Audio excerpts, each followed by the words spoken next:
Hello प्यारे बच्चों, welcome to अपनी पाठशाला मस्ती की पाठशाला, जहाँ पे होगी थोड़ी सी मस्ती और बहुत सारी पढ़ाई। तो मैं दीपक सर आपके लेके आया हूँ एक और वन शॉट वीडियो, जो कि है चैप्टर कैलोरीमेट्री से। आप इसको एक चैप्टर बोल सकते हो या तो एक टॉपिक बोल सकते हो। ये भी थर्मल प्रॉपर्टीज ऑफ मैटर में ही आता है, लेकिन ये चैप्टर काफ़ी इंपॉर्टेंट है for the rest of the chapters.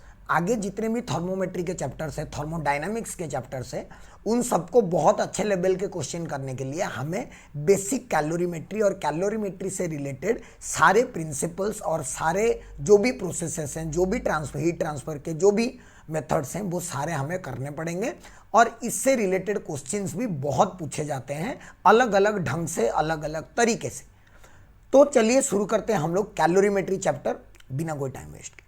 तो सबसे पहले कैलोरीमेट्री, थोड़ा स्पेलिंग गलत है यहाँ पे, डोंट माइंड, है ना। कैलोरीमेट्री, ये ई नहीं होना चाहिए, calorimetry.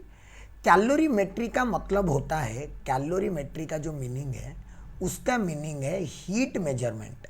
Heat measurement, heat measurement मतलब हम लोग हीट को मेजर करेंगे कि इस वक्त पूरे वाले चैप्टर में हम लोग हीट को मेजर करेंगे। अब ये हीट क्या है उसके बारे में मैं आपको थोड़ा सा डिस्कशन में बताया था इन द चैप्टर थर्मोमेट्री। अगर आप आज अभी तक थर्मोमेट्री का वीडियो नहीं देखे हैं तो डेफिनेटली देखिए, वहाँ पे टेम्परेचर हीट का काफ़ी अच्छे से डिस्क्रिप्शन दिया गया है, सारी चीज़ें काफ़ी अच्छे से बताया गया।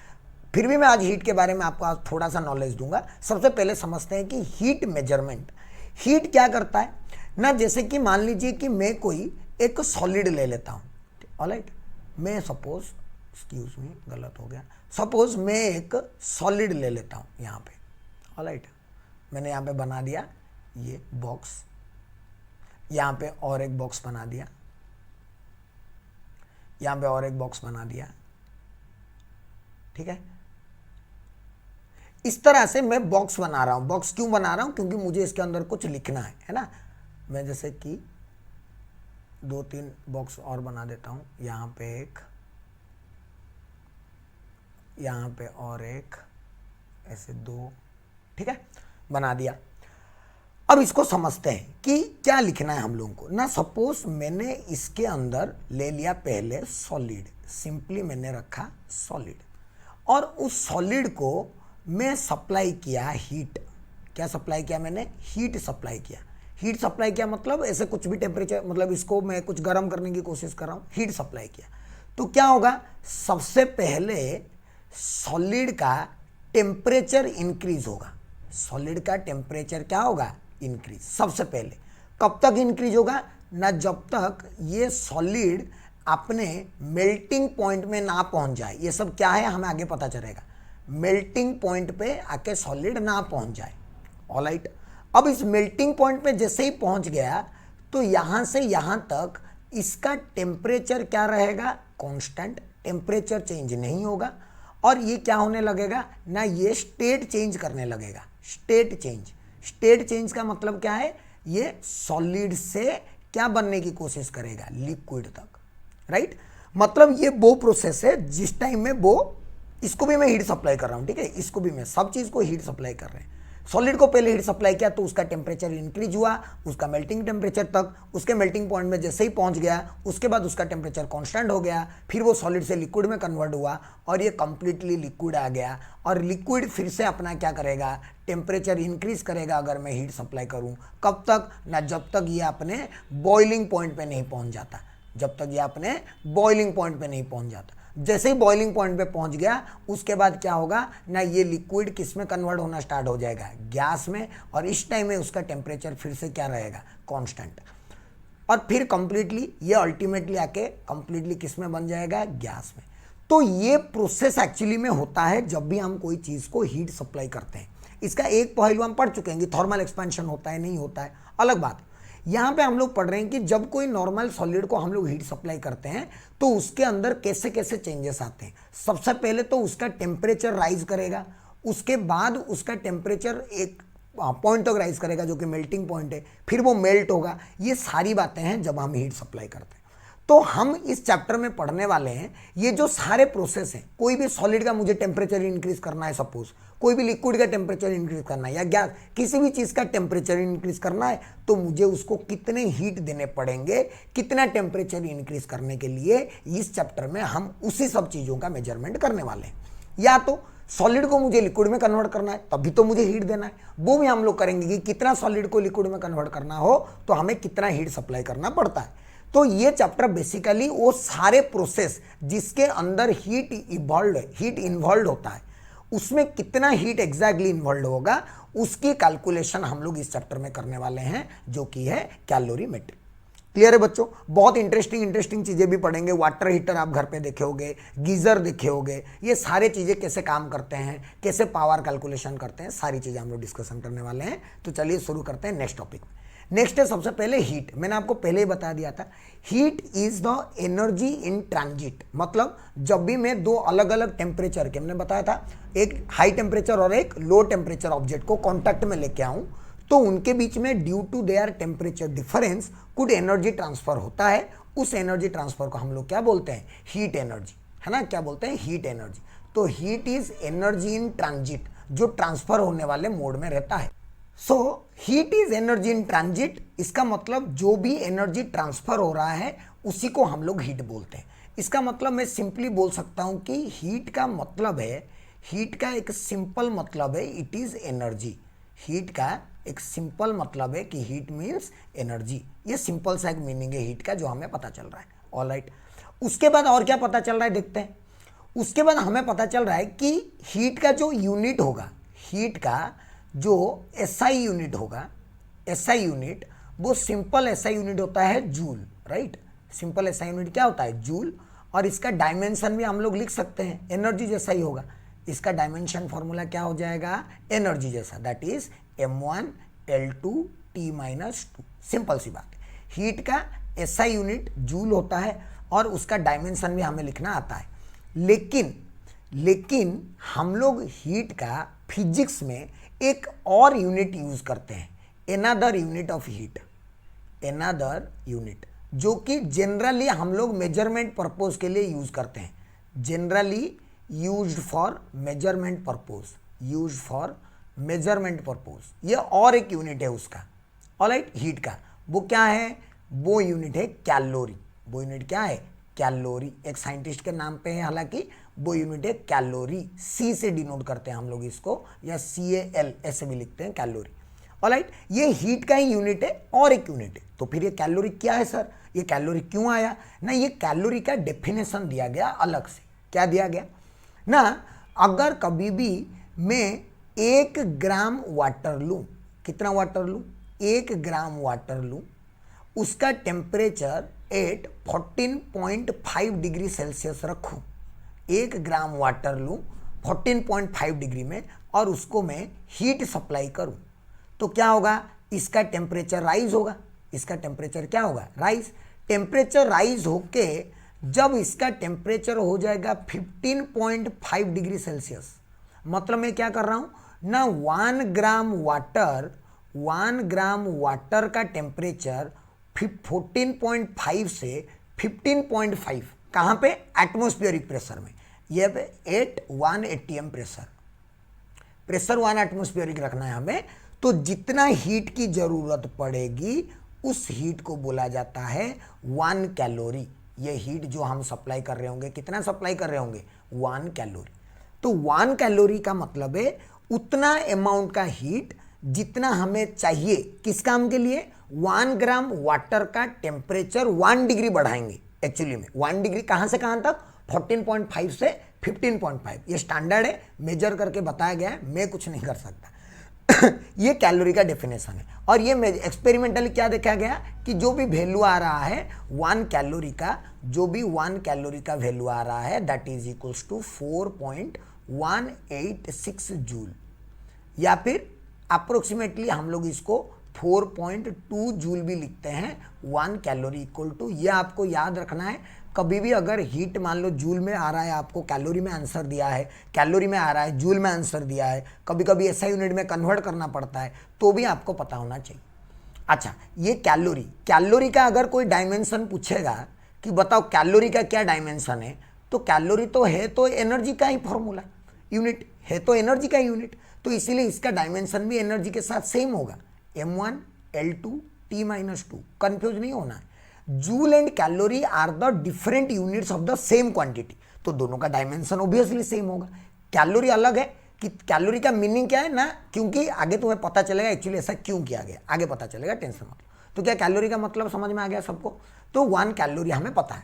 अच्छा, उसके बाद एक इंपॉर्टेंट टर्म आता है जिसको बोला जाता है मैकेनिकल इक्विवेलेंट ऑफ हीट। आपको पता चल रहा होगा मैकेनिकल इक्विवेलेंट, मैकेनिकल इक्विवेलेंट का मतलब है कितना वार्क में करूं, कितना में मैकेनिकल काम करूं, वार्क कितना वार्क करूं, so that same temperature change as heat, H उतना ही प्रोड्यूस करेगा। मतलब मैं आपको बताता हूं, ध्यान से समझिए। सपोज मैंने वार्क किया कुछ W, मैंने कितना वार्क किया, W जूल, राइट, इतना मैंने वार्क किया। अच्छा, अगर मैं उसको कुछ H हीट देता, H हीट देता, मैं H हीट देता, H अमाउंट ऑफ हीट, तो H हीट उसको क्या करता ना, टेम्परेचर चेंज करता, मान लो डेल्टा T चेंज करता। तो मैं ये जो W जूल, ये H हीट किसमें, कैलोरी में, H कैलोरी हीट देता तो उसका टेम्परेचर चेंज होता डेल्टा T। तो मैं उस W देने से भी मेरा सेम टेम्परेचर चेंज होना चाहिए, सेम टेम्परेचर चेंज होना चाहिए, कितना, डेल्टा T। देन अगर मैं H हीट देके चेंज करता हूं टेम्परेचर डेल्टा T, W भी चेंज करता है टेम्परेचर डेल्टा T, तो W और J के बीच में, H के बीच में जो रिलेशन है, W equals to J into H। यहाँ पे H जो है हीट है जिसको हम लोग कैलोरी में मेजर करते हैं, ये वार्क है जिसको हम लोग जूल में मेजर करते हैं। तो देयरफॉर ये जो J है, इस J को ही बोला जाता है मैकेनिकल इक्विवेलेंट।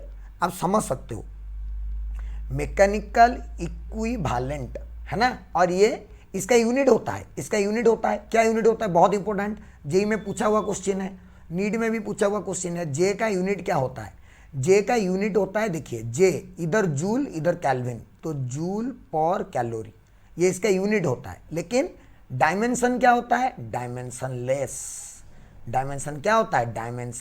ये एक मस्त चीज है कि मैकेनिकल इक्विवेलेंट हीट मतलब मुझे हीट से जितना टेम्परेचर चेंज मिलता, कितना वार्क करने पर सेम टेम्परेचर चेंज मिलेगा, that is known as the equivalent, mechanical equivalent of heat. इसका general formula W equals to J into H, जिसमें आपको याद ये रखना है कि J मैकेनिकल इक्विवेलेंट होता है और J का वैल्यू भी आप सोच लीजिए, इसका मतलब है कि हम कैलोरी को जूल में कन्वर्ट कर रहे हैं, तो J का वैल्यू कितना हो जाएगा, 4.2 जूल पर कैलोरी, है ना। सो this is the definition of mechanical equivalent heat. और इसमें जो इंपॉर्टेंट बात आपको याद रखना है, वो इंपॉर्टेंट बात ये रखना है कि इसका जो यूनिट होता है वो जूल पर कैलोरी होता है, but this is a dimensionless quantity because joule and calorie are the units of the same quantity. Clear है, समझ में आ गया बच्चों, बहुत अच्छे से। So this is all about mechanical equivalent of heat. कुछ टर्मिनोलॉजी से जिसे हमें पहले सीखना ही पड़ता है, तभी जाके हमें चीजें आगे समझ में आती है अच्छे से। तो मैकेनिकल इक्विवेलेंट ऑफ हीट हमें समझ में आना चाहिए।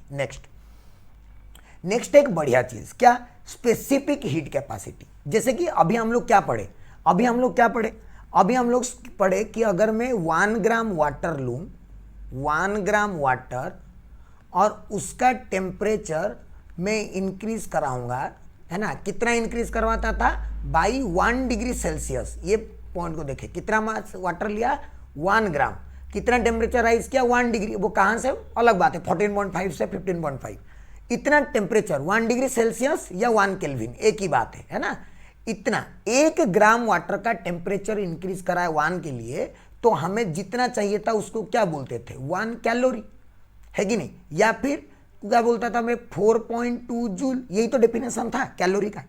तो ये जो जितना हीट चाहिए हमें, जितना हीट चाहिए, क्यू हीट है ना, क्यू क्या है, हीट, जितना हीट हमें चाहिए किसके लिए, 1 ग्राम वाटर का टेम्परेचर 1 डिग्री बढ़ाने के लिए, this is known as the specific heat capacity of water.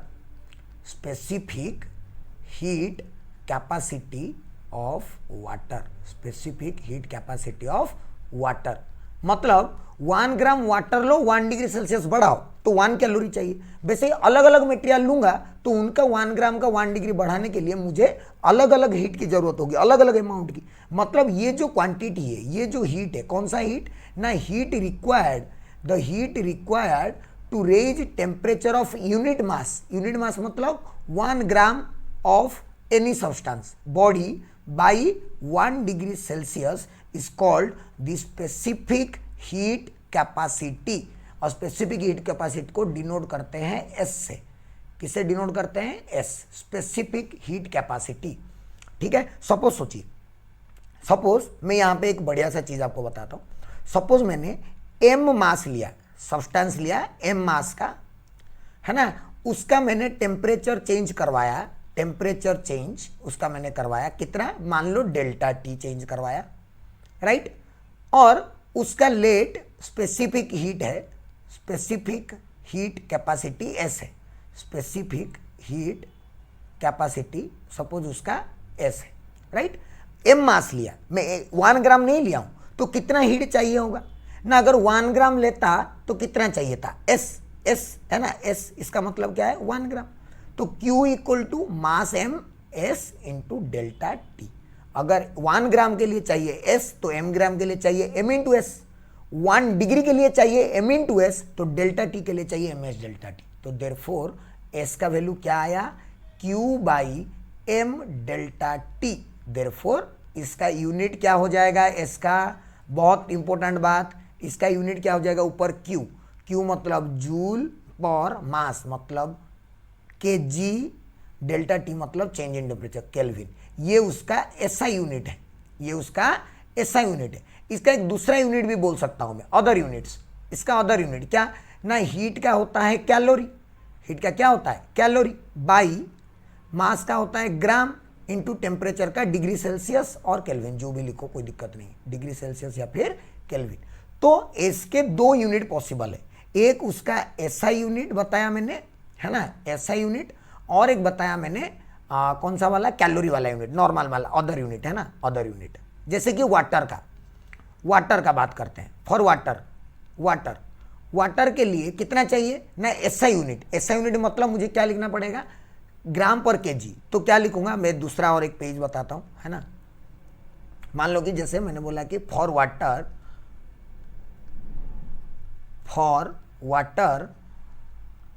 1 calorie is required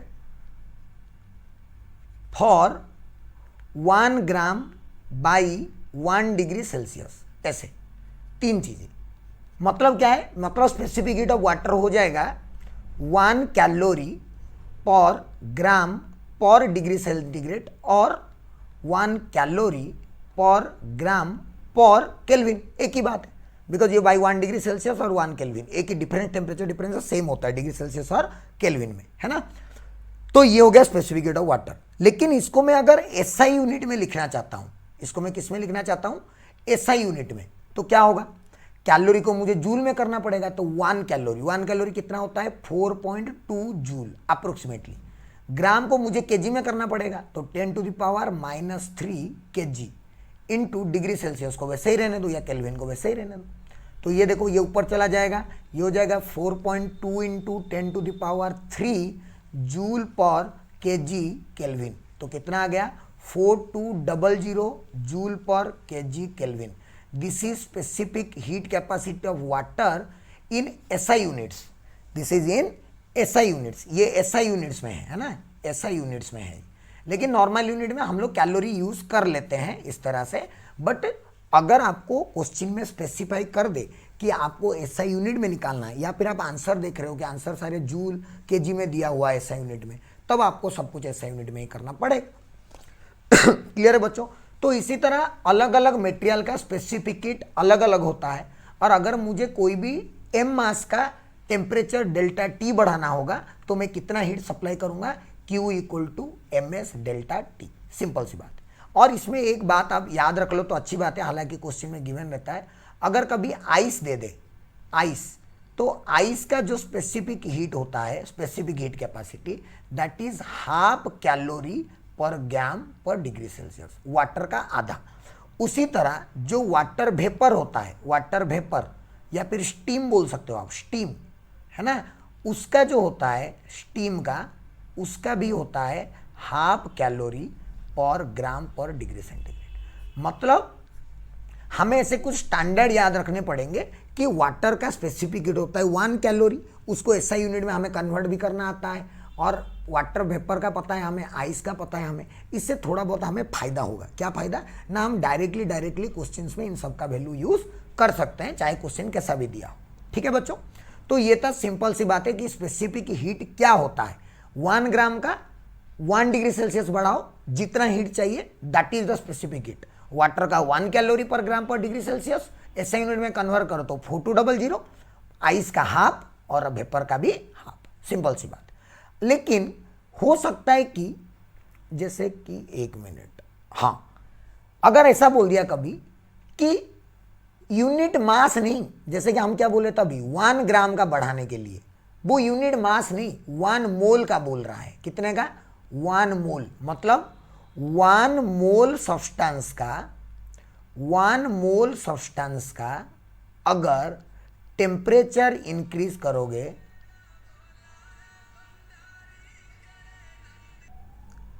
increase कराऊं कितना, बाई सपोज 1 डिग्री सेल्सियस और 1 केल्विन, 1 डिग्री सेल्सियस और 1 केल्विन, तो जितना हीट की रिक्वायरमेंट होगा, जितना हीट की रिक्वायरमेंट होगा उसको हम लोग बोलेंगे मोलर स्पेसिफिक हीट कैपेसिटी। और molar specific heat, molar specific heat अगर 1 ग्राम का बढ़ाते हैं तो हम लोग उसको सिर्फ बोलते हैं स्पेसिफिक हीट कैपेसिटी। अगर 1 मोल का टेम्परेचर 1 बढ़ाना है 1 डिग्री तो उसको बोलते हैं हम लोग मोलर स्पेसिफिक हीट। और आप लोग देख सकते हो सी का वैल्यू क्या हो जाएगा, Q/N delta T, where N is the number of moles. तो इसका जो यूनिट आएगा, इसका यूनिट क्या आ जाएगा, आप बताओ, खुद बताओ इसका यूनिट क्या आ जाएगा। आप आराम से लिख सकते हो, इसका यूनिट आ जाएगा, ऊपर है जूल, नीचे है मोल और केल्विन, इस तरह से इसका एसआई यूनिट, और ऊपर कैलोरी, नीचे मोल और केल्विन, ये उसका अदर यूनिट। तो ये दो चीज़ें हम लोगों को आगे जाके बहुत याद यूज में आने वाला है कि हम किसका टेम्परेचर इंक्रीज करने वाले हैं। क्या वो हमें मास पता है उसका, या हमें उसका नंबर ऑफ मोल्स पता है। अगर मास पता है तो MS डेल्टा टी, अगर नंबर ऑफ मोल्स पता है तो NS डेल्टा टी करेंगे, है ना। तो ये सिंपल सी बात है कि 2 फॉर्मूला हम लोग तो सीख लिए यहाँ पे, ये 2 फॉर्मूला हम लोग सीख लिए कि अगर मास पता है तो heat required is MS delta T, और अगर नंबर ऑफ मोल्स पता है तो Q = NS डेल्टा टी। यहाँ पे मास अगर पता हो तो, और यहाँ पे अगर नंबर ऑफ मोल्स पता हो तो। क्लियर है बच्चों। तो इस तरह से अलग अलग चीज़ें हम लोग डिफाइन करते हैं। क्लियर। चलिए कुछ इससे रिलेटेड हम अच्छे क्वेश्चंस करते हैं, तब आपको क्लैरिटी से समझ में आएगा कि किस तरह से हम लोग कर रहे हैं। ठीक है, जैसे कि एक बढ़िया सा एग्जांपल ये, if 2 balls of same metal weighing 5 gram and 10 ग्राम, मतलब 2 मास दिया है, एक मास सपोज एक दिया है मास M1 = 5 ग्राम, और एक दिया है एक मास M2 = 10 ग्राम, 2 मास, है ना। Strike with a target with the same velocity, मतलब इसका भी वेलोसिटी v, इसका भी velocity v। The heat energy is developed to use for raising their temperature. अच्छा, मतलब अगर ये जाके हीट करा तो इसका काइनेटिक एनर्जी कितना रहा होगा, 1/2 5v²। इसका काइनेटिक एनर्जी रहा होगा 1/2 10v², राइट, ऐसे रहा होगा। और ये kinetic energy is converted, this kinetic energy is converted to heat, and उनका टेम्परेचर राइज हुआ, हीट टू टेम्परेचर राइज, है ना।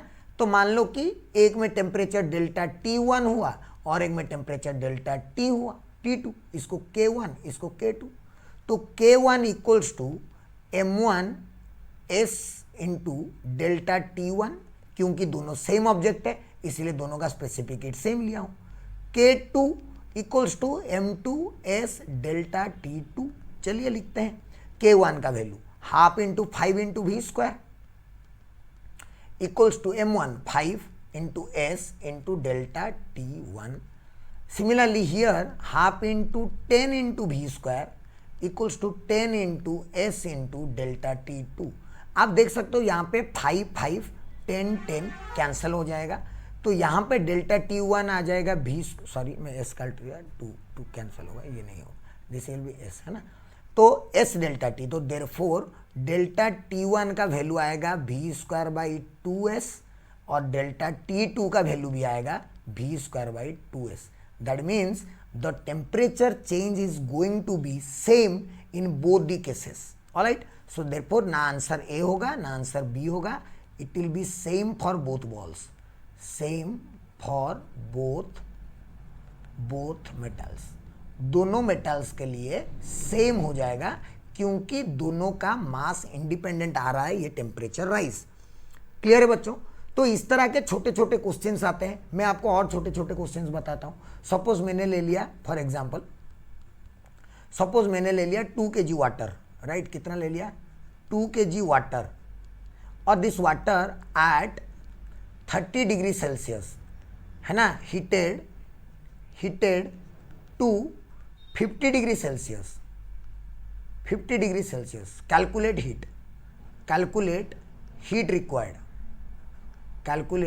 हीट रिक्वायर्ड, सिंपल सी बात है। हमें कितना दिया है 2 kg वाटर, है ना। हमें पता है कि Q equals to M S delta T.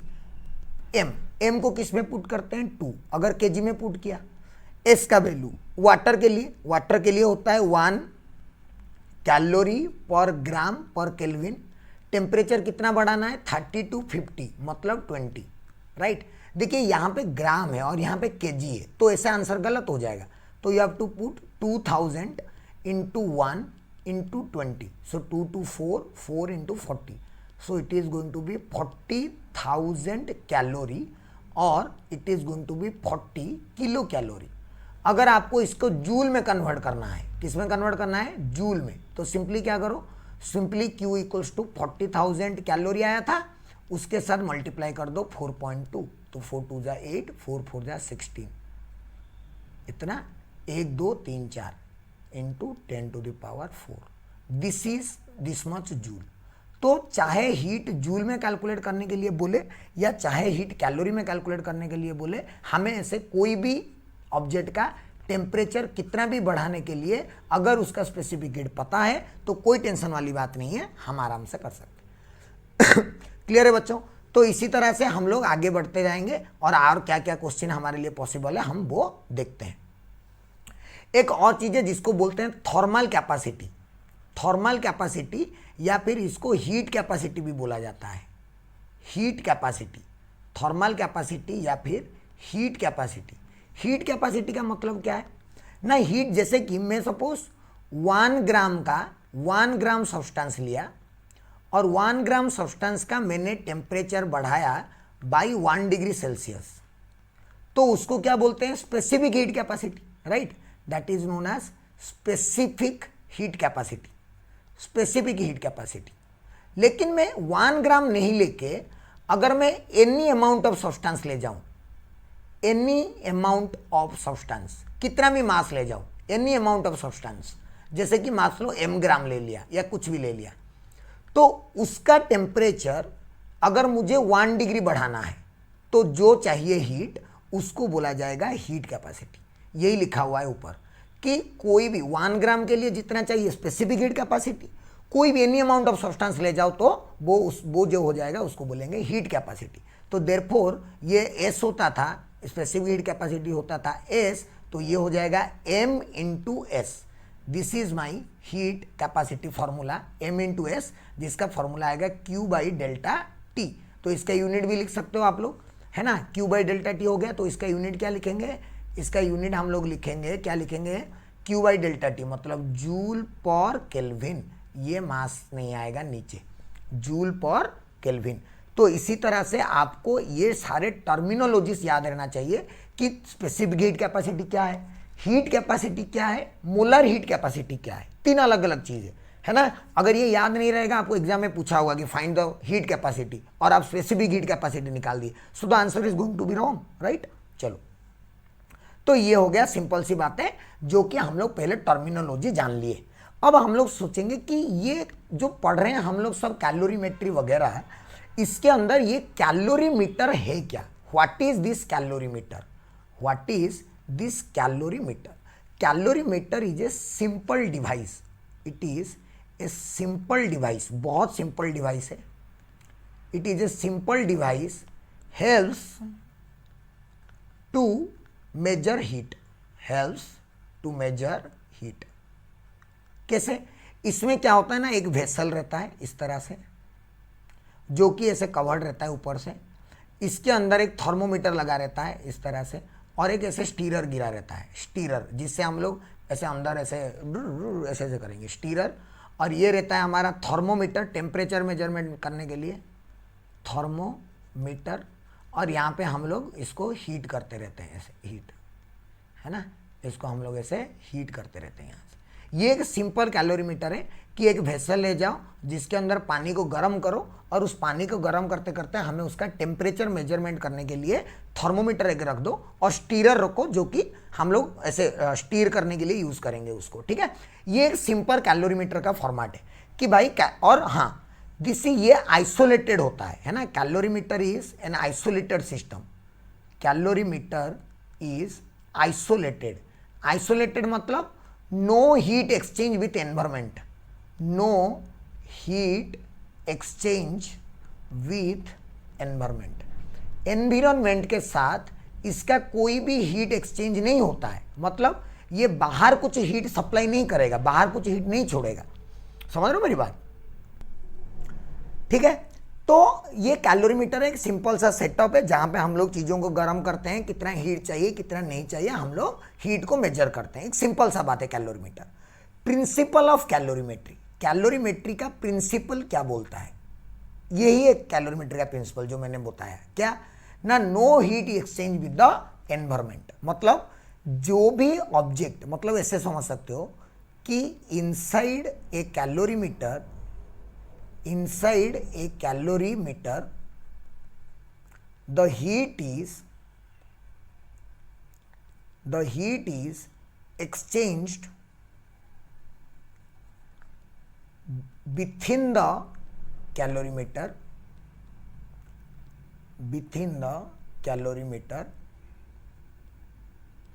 no heat is shared with the environment, with the outside। मतलब टोटल हीट लॉस, जितना भी हीट लॉस हो रहा होगा, total heat loss is equals to total heat gain, total heat gain. ये आपको याद रखना है, जितना भी हीट लॉस हो रहा होगा टोटल हीट गेन उतना भी होगा। There will be no change in energy, बाहर को कुछ भी एनर्जी लीक नहीं होगा। ये कैलोरीमीटर का प्रिंसिपल बोलता है। इसका कुछ काम नहीं है, हमें याद भी नहीं रखना है, हमें जो याद रखना है वो मैं आपको बताने वाला हूँ, ठीक है। क्या याद रखना है, ध्यान से सुने। हमें याद रखना है मिक्सिंग प्रॉब्लम्स। हमें क्या याद रखना है? Mixing problems. Mixing problems, mixing problems कहाँ आपके काम में आएगा दुनिया में, जीवन में कहाँ काम आएगा? ठंडे वाले दिनों में, है ना। गर्म पानी, ठंडा पानी, है ना। आपको पता होगा कि जैसे क्या होता है ना, जब हम लोग सर्दी के मौसम में नहाते तो हो नहीं तुम लोग शायद, बट अगर सर्दी के मौसम में कभी ऐसे नहाने का मन करेगा तो बाथरूम में जाके क्या करते हैं? पहले गर्म पानी ठंडा पानी मिक्स करते हैं, फिर उसका टेम्परेचर चेक करते हैं कि कितना टेम्परेचर हुआ, हमें नहाने में अभी मज़ा आएगा कि नहीं आएगा। कभी कभी ज़्यादा हो गया तो हाथ जल जाता है, कभी कभी ठंडा लगा तो ओ गलती कर दिया और थोड़ा गर्म पानी, है ना। ये सब काम हम लोग करते हैं गर्मी के मौसम में, ऐसा गर्मी के बोल रहा हूँ, कम से ठंडे वाले मौसम में, है ना। तो ये जो काम करते हैं हम लोग बेसिकली क्या करते हैं ना, एक ठंडा पानी और एक गर्म पानी को ऐड करते हैं, और फिर उनका टेम्परेचर जो है वो गर्म पानी से थोड़ा कम और ठंडे पानी से थोड़ा ज़्यादा फील होता है हम लोग, राइट। वो ही हम लोग यहाँ पे करने वाले हैं। मिक्सिंग प्रॉब्लम है। क्या मिक्सिंग प्रॉब्लम है ना, सपोज कुछ भी n नंबर ऑफ लिक्विड्स दे देगा तुम्हें, n नंबर ऑफ लिक्विड्स, है ना, n कुछ भी n नंबर ऑफ लिक्विड्स जिनका मास है m1 m2 अलग अलग होगा, m3 m4 dot dot dot dot ऐसे mn होगा, जिनका स्पेसिफिक हीट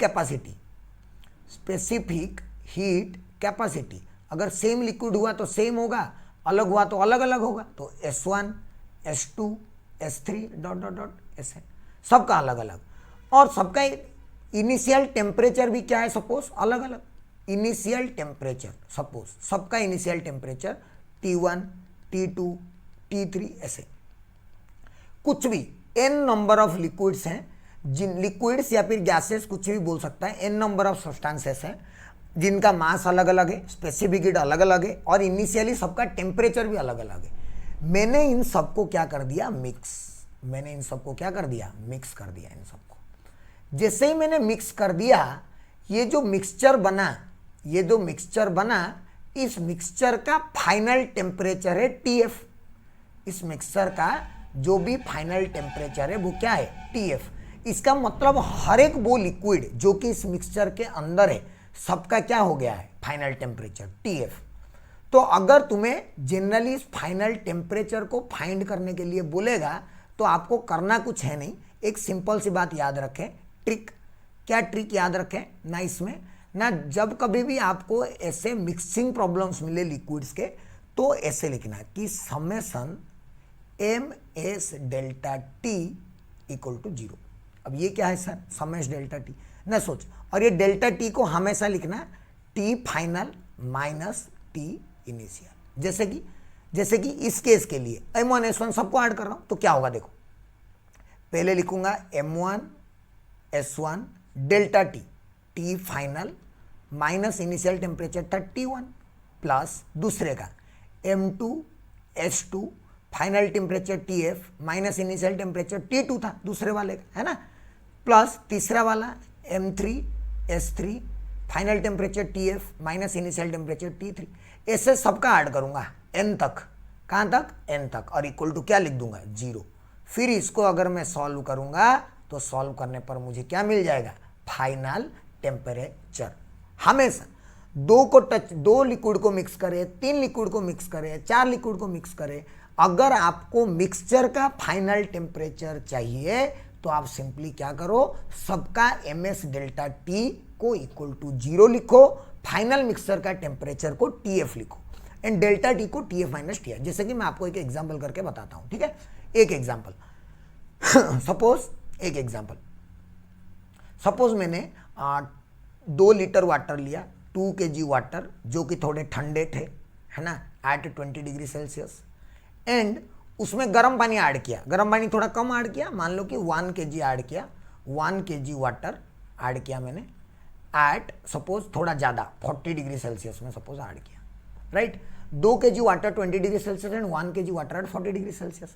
तो मुझे बताना है फाइनल मिक्सचर का टेम्परेचर क्या होगा, find the temperature of mixture, temperature of mixture, है ना, फाइनल टेम्परेचर क्या होगा मिक्सचर का।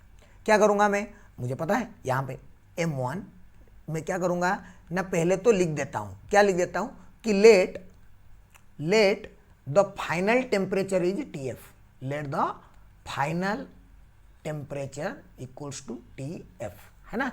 तो देयरफॉर क्या लिखूंगा, summation MS delta T equal to 0।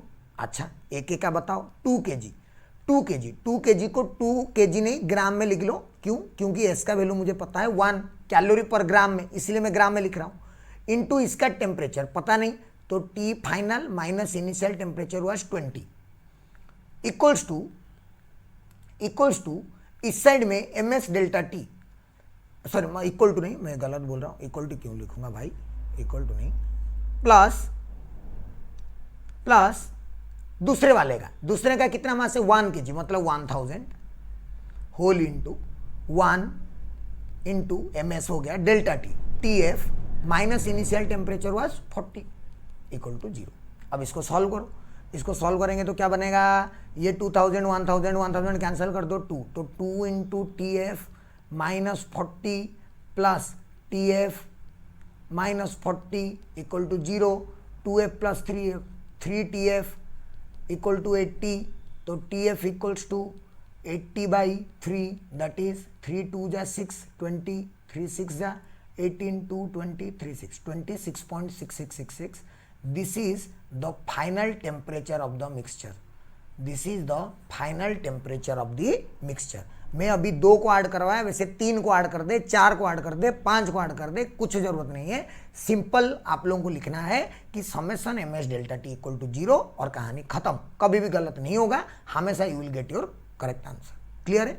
चलिए, तो ये था हमारा मिक्सिंग प्रॉब्लम्स कि 2-3 को मिक्स करो तो क्या है ना। एक बढ़िया सा एग्जाम्पल है, छोटा सा एग्जाम्पल कॉलो मैचिंग का है, आपको मजा आएगा करके। देख लो क्या बोला है, 3 लिक्विड दिया है ABC having same specific and mass m 2m 3m। A का मास ऑफ A दिया है m, मास ऑफ B दिया है 2m and mass of C दिया है 3m, right. m 2m and 3m। इसका टेम्परेचर दिया है, temperature of A is given 20, temperature of B is given 40 and temperature C is given 60। Specific heat सबका same है ना, सबका स्पेसिफिकेट सेम। अच्छा, temperature of the mixture when A and B are mixed, A and B, A plus B करवाना है, A plus B, तो summation ms delta t equal to 0। चलिए इसका क्या लिखेंगे, ms t final minus 20 plus 2m s t final minus 40 equal to 0। A plus B कर दिया, mm तो कैंसिल हो जाएगा, ss तो कैंसिल हो जाएगा, इधर बचेगा क्या, tf minus 20 plus 2tf minus 80 equal to 0। तो 3tf इक्वल टू 100, तो tf इक्वल्स टू 100/3। 100/3। मैं कुछ गड़बड़ तो नहीं किया ना, पक्का देख लो एक बार अच्छे से। tf माइनस 20, tf माइनस 40, तो tf माइनस 20 2tf माइनस 80, ये 40 तो है ना, हाँ ठीक है, ओके ऑलराइट। तो tf equals to 100/3। This is the final temperature when A and B are mixed. ये कहीं पे है क्या ऑप्शन, ये कहीं पे ऑप्शन में है नहीं, कोई बात नहीं, हम दूसरा वाला करके लिखते हैं। A प्लस C करते हैं, A प्लस C, तो A का है m और इसका है 3m, है ना। तो लिखूंगा ms t final minus 20 plus 3ms t final minus 60 equal to 0। तो mm कैंसिल हो जाएगा, ss कैंसिल हो जाएगा, t प्लस 3 4tf आ जाएगा, minus 20 minus 180 that will be 200। तो tf का वैल्यू हो जाएगा 50 डिग्री, tf का वैल्यू हो जाएगा 50 डिग्री। सिंपल सी बात है। a प्लस बी कर दिया, a प्लस सी कर दिया, अब b प्लस सी करते हैं। ऑलराइट, b प्लस सी करते हैं। अगर b प्लस सी करूंगा, b प्लस सी, तो b प्लस सी देखो क्या होगा, b का मास था 2m, c का मास था 3m, तो लिखूंगा 2m into S T final minus 40 plus 3m into S T final minus 60 equal to 0। इसको mm कैंसल, ms 2 मल्टीप्लाई करो तो 2tf 3tf 5tf हो जाएगा, इक्वल टू इस साइड 2 इंटू माइनस 40 माइनस 80 और ये 180, 80 और 180 मिलके कितना होता है, 80 और 180 मिलके होता है 260। तो tf का वैल्यू हो जाएगा 260/5, 5 5 जा फिर 110, 5 2 जा 52 degree Celsius. So the final temperature will be 52 degree Celsius. Option में है क्या कहीं पे, यस क्यू है। तो जब ए और बी मिले था तो कुछ मिला नहीं हमें, हालांकि ए सी में मिला 50, ए सी में मिला हमें 50 ये वाला, और बी सी में मिला हमें 52 ये वाला, राइट। ए बी सी करके देखते हैं। Next next next next A B C, A plus B plus C, है ना, तीनों को। तो क्या लिखूंगा, M S T F minus 20 plus M S T F minus 40 plus M S T F minus 60। बोलेगा सर गलत हो गया, बिल्कुल गलत हो गया भाई, यहाँ पे 2m है मास और यहाँ पे 3m है मास, राइट। बट जो भी हो, ms तो हर जगह से कटने वाला है, कट गया। इधर आएगा tf 2tf 3, 3 2 5 1 6, तो 6tf minus 20 minus 80 minus 100 minus 100 minus 180, तो माइनस 280। तो tf का वैल्यू आ जाएगा माइनस 280 नहीं, उधर जाएगा प्लस हो जाएगा 280, तो 280/6, तो 600 को 24, 600 को 24, 440, 600 को 36, 46.66 आ रहा है। इसका मतलब है कि तीनों को मिक्स करो तो भी आंसर ऐसा ही कुछ आ रहा है। तो आप ऑप्शन उसी हिसाब से देख सकते हो कि क्या होगा ना। हमारे टी जो है, टी पहला वाले का भी टी होगा, ए और बी मिक्स किया तो टी आया, है ना। ए और बी का नॉन ऑफ दिस, क्योंकि हमारा 30 पॉइंट आया, तो ये वाला भी टी आया और फोर्थ वाला भी टी आया। फोर्थ वाला भी क्या आया, टी आया। तो फोर्थ वाला टी, फर्स्ट वाला भी टी, फिर आर और क्यू। सही है, option B. Option B is the correct answer for this question. तो चाहे 2 लिक्विड का मिक्सिंग दे दे या चाहे 3 लिक्विड का मिक्सिंग दे दे, अगर आपको फॉर्मूला लगाना आता है तो 1 मिनट का काम है, फटाफट हम आंसर कर सकते हैं, कोई टेंशन वाली बात नहीं। तो चलिए चलते हैं आगे नेक्स्ट क्वेश्चन में। नेक्स्ट एक बढ़िया सा कॉन्सेप्ट है, क्योंकि आप समझ पा रहे होंगे कि हम जो कैलोरीमीटर यूज़ कर रहे थे, वो कैलोरीमीटर रियलिटी में एक भेसल से बना हुआ था, राइट। एक भेसल था calorimeter, right. Calorimeter was a vessel. तो उस भेसल का हम लोग अगर कभी भी टेम्परेचर इंक्रीज करेंगे तो वाटर का भी टेम्परेचर इंक्रीज होगा एंड भेसल का भी टेम्परेचर इंक्रीज होगा, राइट। अगर वाटर का टेम्परेचर डेल्टा टी इंक्रीज हो रहा है तो भेसल का भी टेम्परेचर डेल्टा टी इंक्रीज होगा। तो वाटर के लिए कुछ हीट चाहिए, भेसल के लिए भी कुछ हीट चाहिए। मान लो भेसल के लिए हीट चाहिए क्यूबी, तो ये क्यूबी हीट से, इतना क्यूबी हीट से जितना पानी गर्म होता, जितना पानी का टेम्परेचर डेल्टा टी इंक्रीज होता, उसको बोलते हैं वाटर इक्विवेलेंट। उसको क्या बोलते हैं, वाटर इक्विवेलेंट। इसका मतलब क्या है ना, सपोज मैंने एक भेसल रखा, ये सपोज मेरा भेसल है, इस भेसल का टेम्परेचर सपोज मैं 20 डिग्री सेल्सियस बढ़ाऊं, तो इसको हीट चाहिए सपोज कुछ x। तो इतना हीट से देयरफॉर x हीट से, इतना हीट से कितना वाटर का टेम्परेचर, 20 डिग्री इंक्रीज होता, उसको बोलते हैं वाटर इक्विवेलेंट। समझे बात को। कोई भी पानी तो गर्म होगा ही, पानी अगर रखें अंदर तो पानी तो गर्म होगा ही, पानी के साथ साथ भेसल भी गर्म होता है। तो भेसल गर्म होने के लिए, भेसल को गर्म होने के लिए जितना हीट चाहिए, उतने हीट से जितना पानी का टेम्परेचर उतना ही बढ़ता है जितना भेसल का बढ़ाने वाले हो। समझ लो, जैसे कि ये भेसल का टेम्परेचर कितना बढ़ा है मैंने, 20 डिग्री। तो कितना पानी का टेम्परेचर 20 डिग्री बढ़ सकता है with the same amount of heat, जो कि भेसल का 20 डिग्री बढ़ाने में काम में आ रहा है। समझ में आया। तो मान लो कि mass of the vessel is m, c is the specific heat capacity और molar heat capacity, specific heat capacity होता है ना। m is the mass of the body और the mass of the vessel generally, c is the specific heat capacity of the body. तो m into C चाहिए heat into delta T. तो q, अच्छा मैं इसको ना ऐसे बताता हूँ, q जो भेसल के लिए चाहिए होता है वो क्या होगा, मास of the vessel into specific heat of vessel into delta T. मुझे वाटर के लिए चाहिए, वाटर को मैं बढ़ाना चाहता हूं, मान लो वाटर को W ले रहा हूं, इंटू उसका वाटर इंटू डेल्टा टी, क्योंकि मुझे दोनों का सेम टेम्परेचर बढ़ाना है।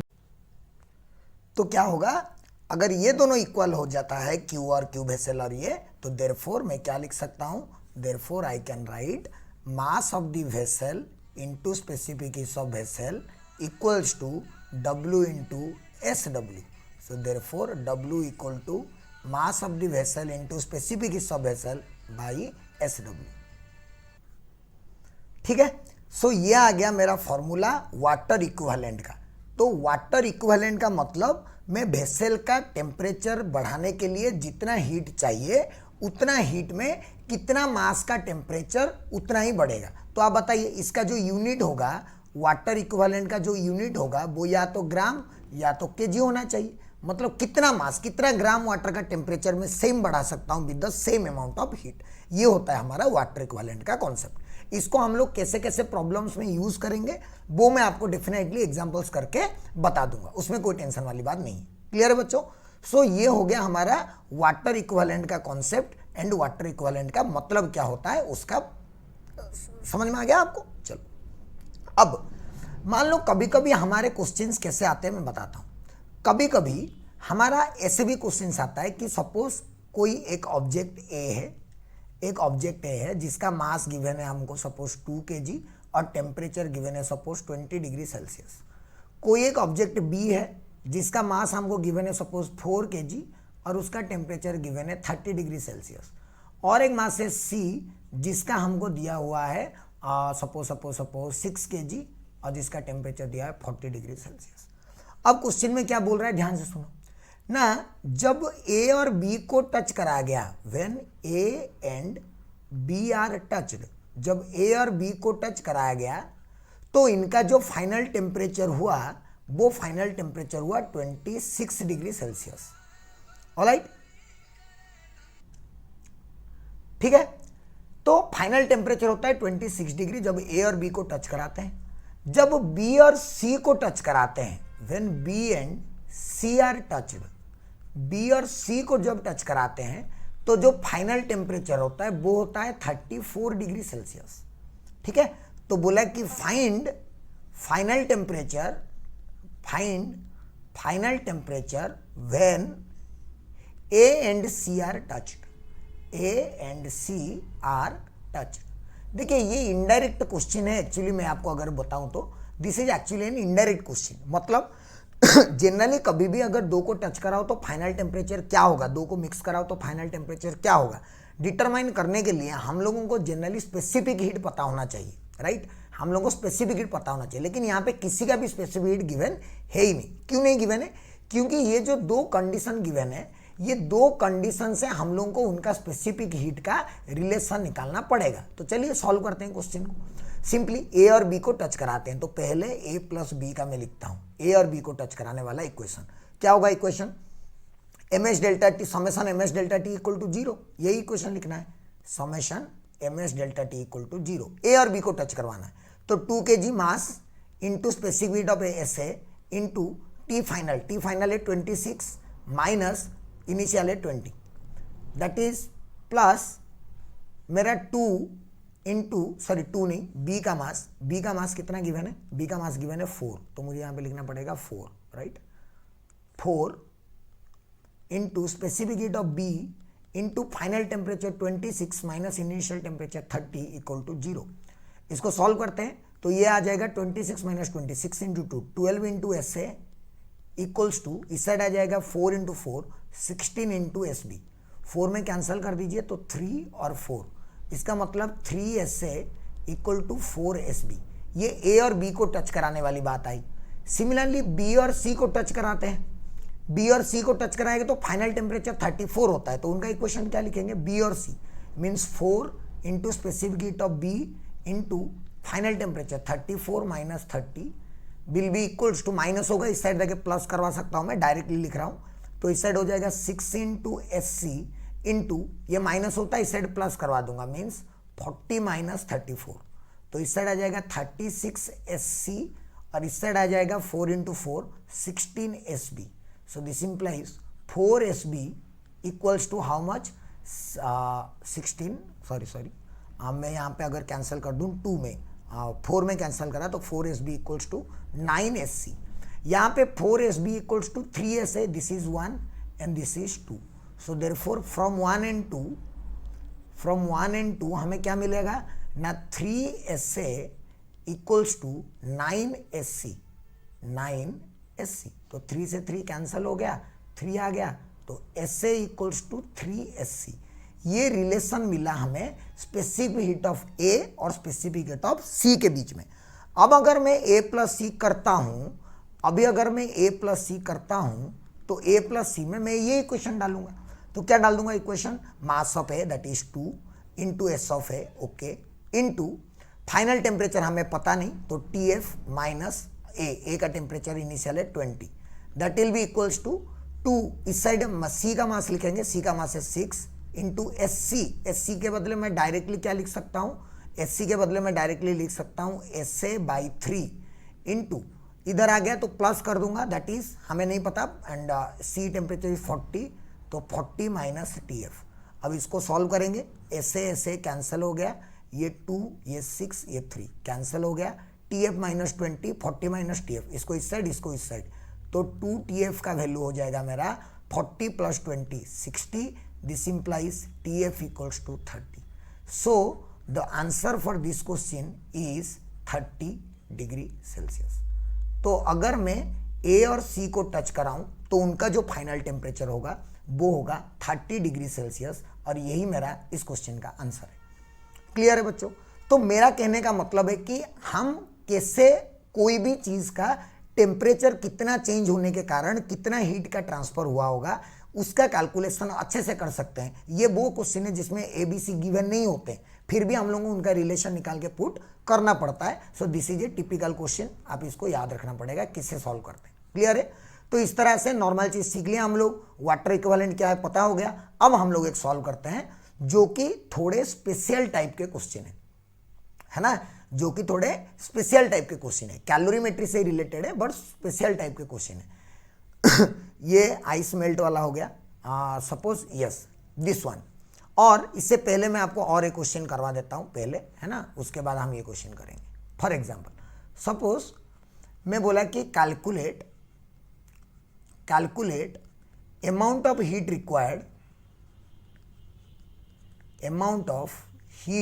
Required to raise temperature of 3 kg water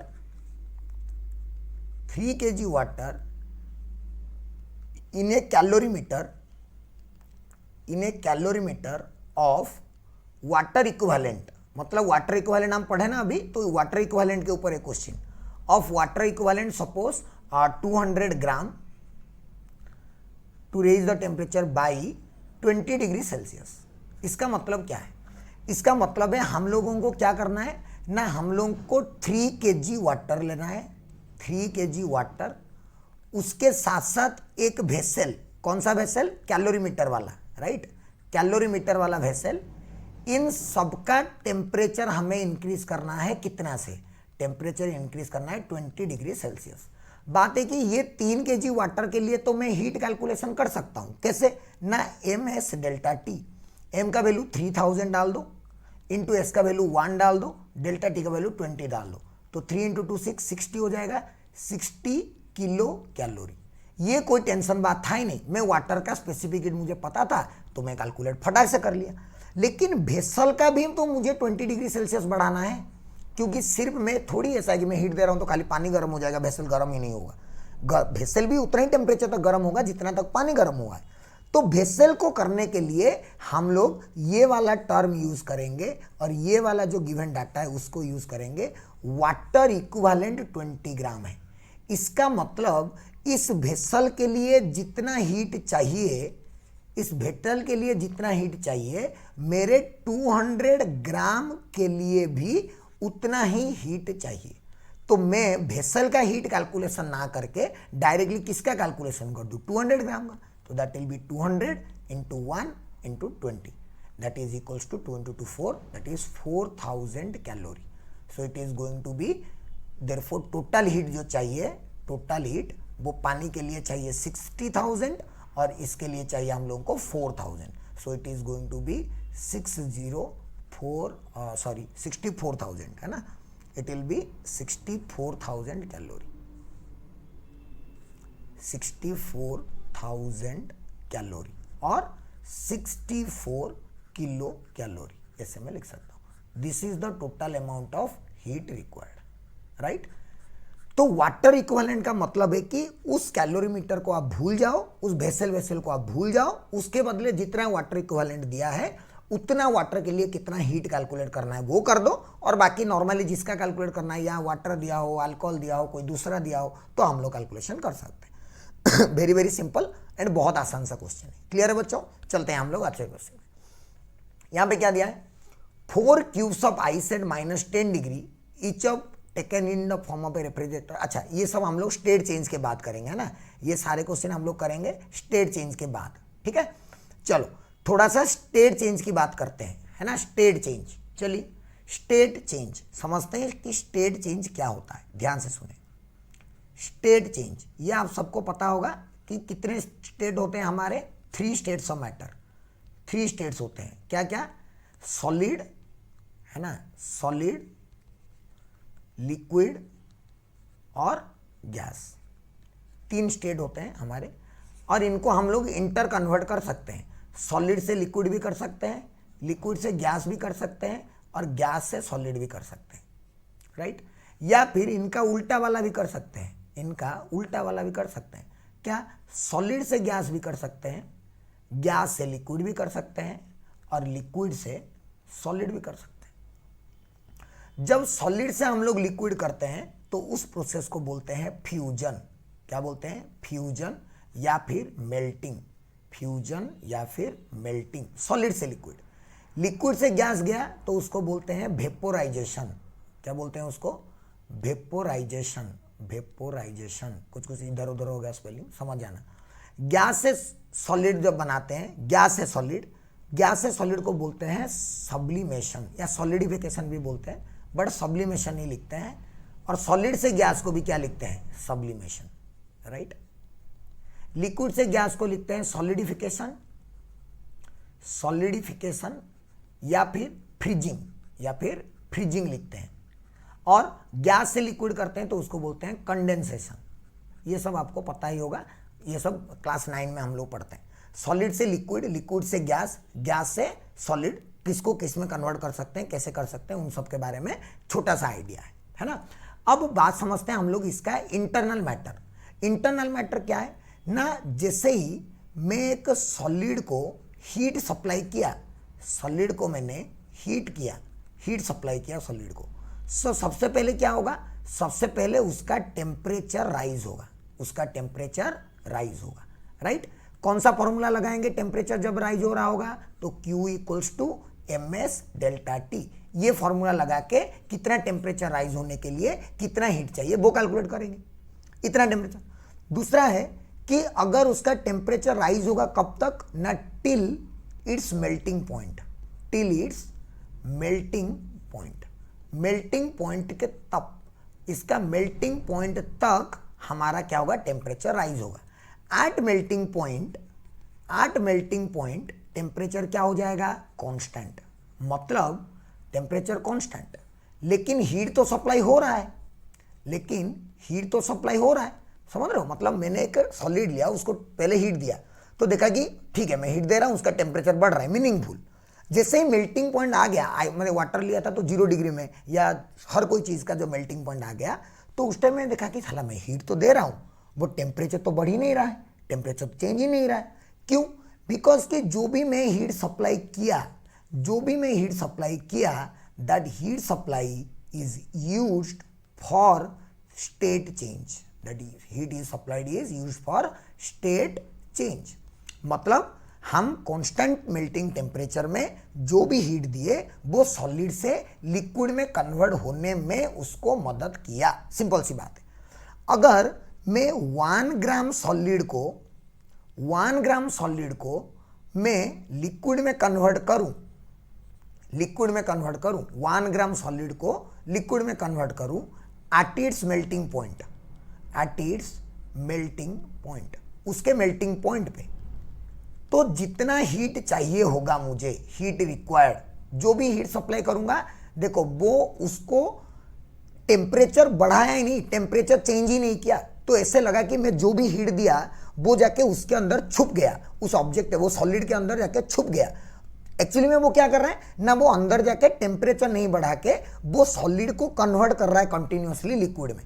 तो हीट जितना चाहिए होगा, अगर मैं 1 ग्राम सॉलिड को, याद रखें 1 ग्राम सॉलिड को अगर लिक्विड बनाना चाहता हूं तो जितना हीट चाहिए होगा उसको बोला जाता है लैटेंट हीट।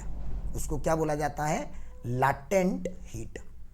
और यहां पे कौन सा प्रोसेस हो रहा है? लैटेंट हीट ऑफ फ्यूजन, क्योंकि सॉलिड से लिक्विड की बात हो रही है ना, सॉलिड से लिक्विड की बात हो रही है, इसीलिए उसको क्या बोला जाएगा? Latent heat of fusion.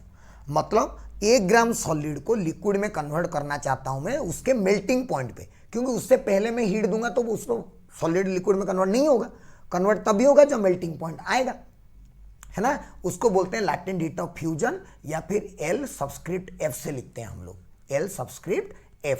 तो L सबस्क्रिप्ट F होता है लैटेंट हीट ऑफ फ्यूजन। इसका जो यूनिट होता है, इसका यूनिट सोचिए क्या होगा इसका यूनिट ना। मैं अगर ले जाऊं कि m ग्राम, जैसे m ग्राम ले लिया, m ग्राम सॉलिड, उसको मुझे बनाना है लिक्विड, तो कितना हीट चाहिए होगा ना, m इंटू एल एफ। क्यों, एल एफ होता है 1 ग्राम के लिए, अगर मैं m ग्राम ले लिया तो 1 ग्राम के लिए एल एफ, तो m ग्राम के लिए m, तो देयरफॉर एल एफ का वैल्यू क्या आया, Q बाई m। लेकिन याद रखना है this is at constant temperature, this is at constant temperature, Q by m। तो इसका यूनिट क्या हो जाएगा, इसका यूनिट हो जाएगा हमारा जूल पर केजी, जूल पर केजी, या फिर इसका अदर यूनिट क्या हो जाएगा, कैलोरी पर ग्राम, कैलोरी पर ग्राम। ठीक है, ये हो गया लैटेंट हीट ऑफ फ्यूजन। अच्छा, हमारा आइस के लिए, फॉर आइस जो लैटेंट हीट ऑफ फ्यूजन होता है वो होता है 80 कैलोरी पर ग्राम, 80 कैलोरी पर ग्राम। इसका मतलब क्या है आइस का, इसका मतलब ये है कि फॉर कन्वर्टिंग, इसका मतलब क्या है समझ लो, for converting 1 gram ice into water हमें कितना चाहिए, 80 calorie heat is required, 80 calorie heat is required. इतना हीट हमें चाहिए अगर हम 1 ग्राम आइस को वाटर में कन्वर्ट करना चाहते हैं। केस कहाँ पे, at melting point 0 degree Celsius.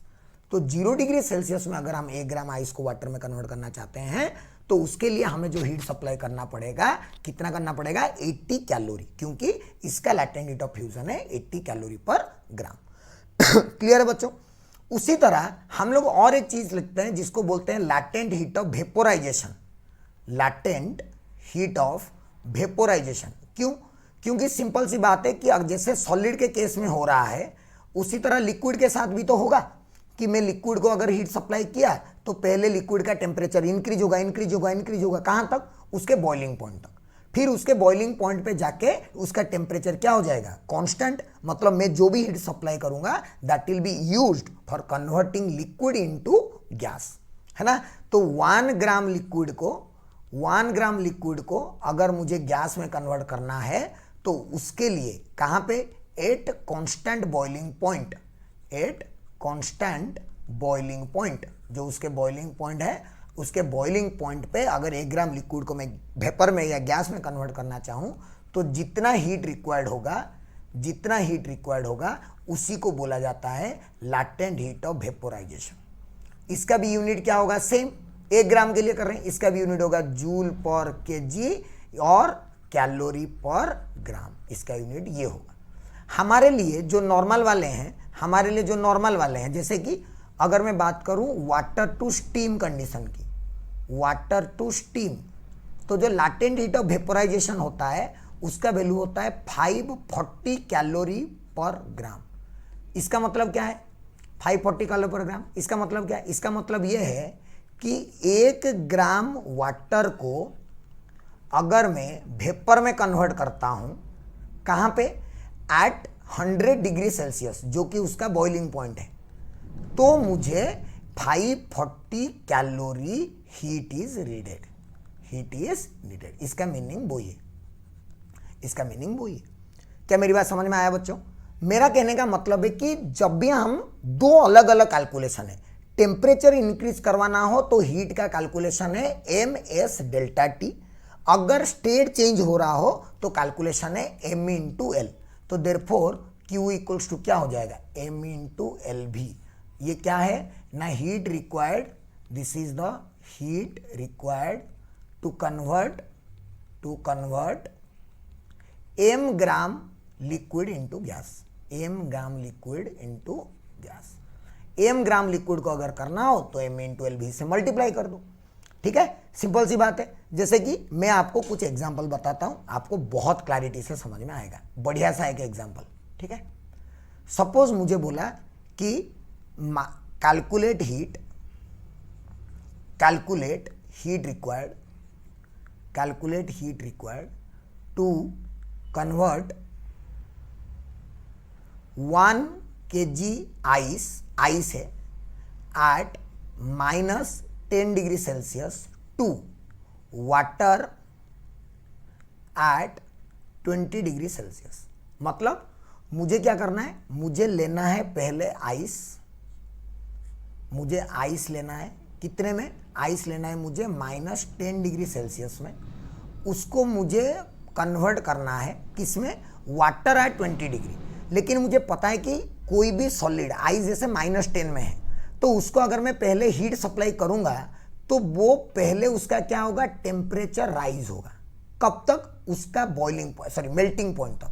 तो यहाँ पे मुझे आइस ही मिलेगा, लेकिन कितने में मिलेगा, 0 डिग्री।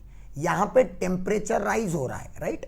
और जब भी टेम्परेचर राइज हुआ तो फॉर्मूला हम लोग क्या लिखेंगे, Q = ms, that is 1000 into S is 1 into delta T is 10।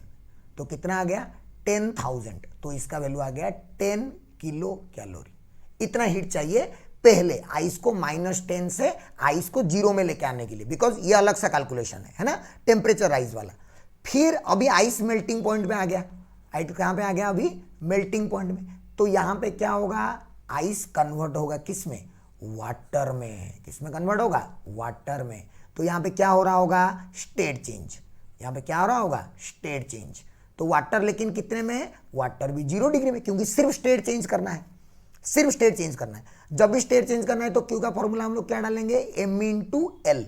m into L, M का वैल्यू कितना है, m का वैल्यू है 1000 ग्राम इंटू एल।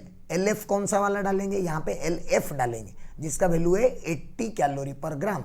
तो 80 इंटू 1000, यह आ जाएगा 80 किलो कैलोरी। 80 kilo calorie. ये किसके लिए आया, 0 डिग्री आइस को 0 डिग्री वाटर। लेकिन मुझे तो वाटर चाहिए 20 डिग्री, तो क्या मुझे फिर से वाटर का टेम्परेचर इंक्रीज करना पड़ेगा। यहाँ पे मुझे मिलेगा वाटर कितने में, 10 डिग्री सेल्सियस, या फिर जो भी चाहिए 20 डिग्री सेल्सियस में मिलेगा मुझे वाटर, राइट। तो टेम्परेचर इंक्रीज किया तो फिर से यहाँ पे क्यू का वैल्यू ms डेल्टा टी डालूंगा, कितना 1000 ग्राम इंटू वाटर का 1 इंटू चेंज इन टेम्परेचर 20। एक गड़बड़ किया हूं बच्चों में, यहाँ पे 1 नहीं, यहाँ पे हाफ मल्टीप्लाई होगा। क्यों, क्योंकि आइस का जो स्पेसिफिक कैपेसिटी है वो हाफ कैलोरी पर ग्राम होता है, तो हाफ मल्टीप्लाई होगा। तो यहाँ पे 5 किलो कैलोरी हो जाएगा ये, है ना।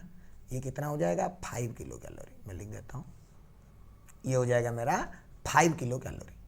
यहाँ पे वाटर का, तो वाटर का डाल दिया 1, यहाँ पे आइस का था इसलिए आइस का कितना डाला, हाफ, याद रखना।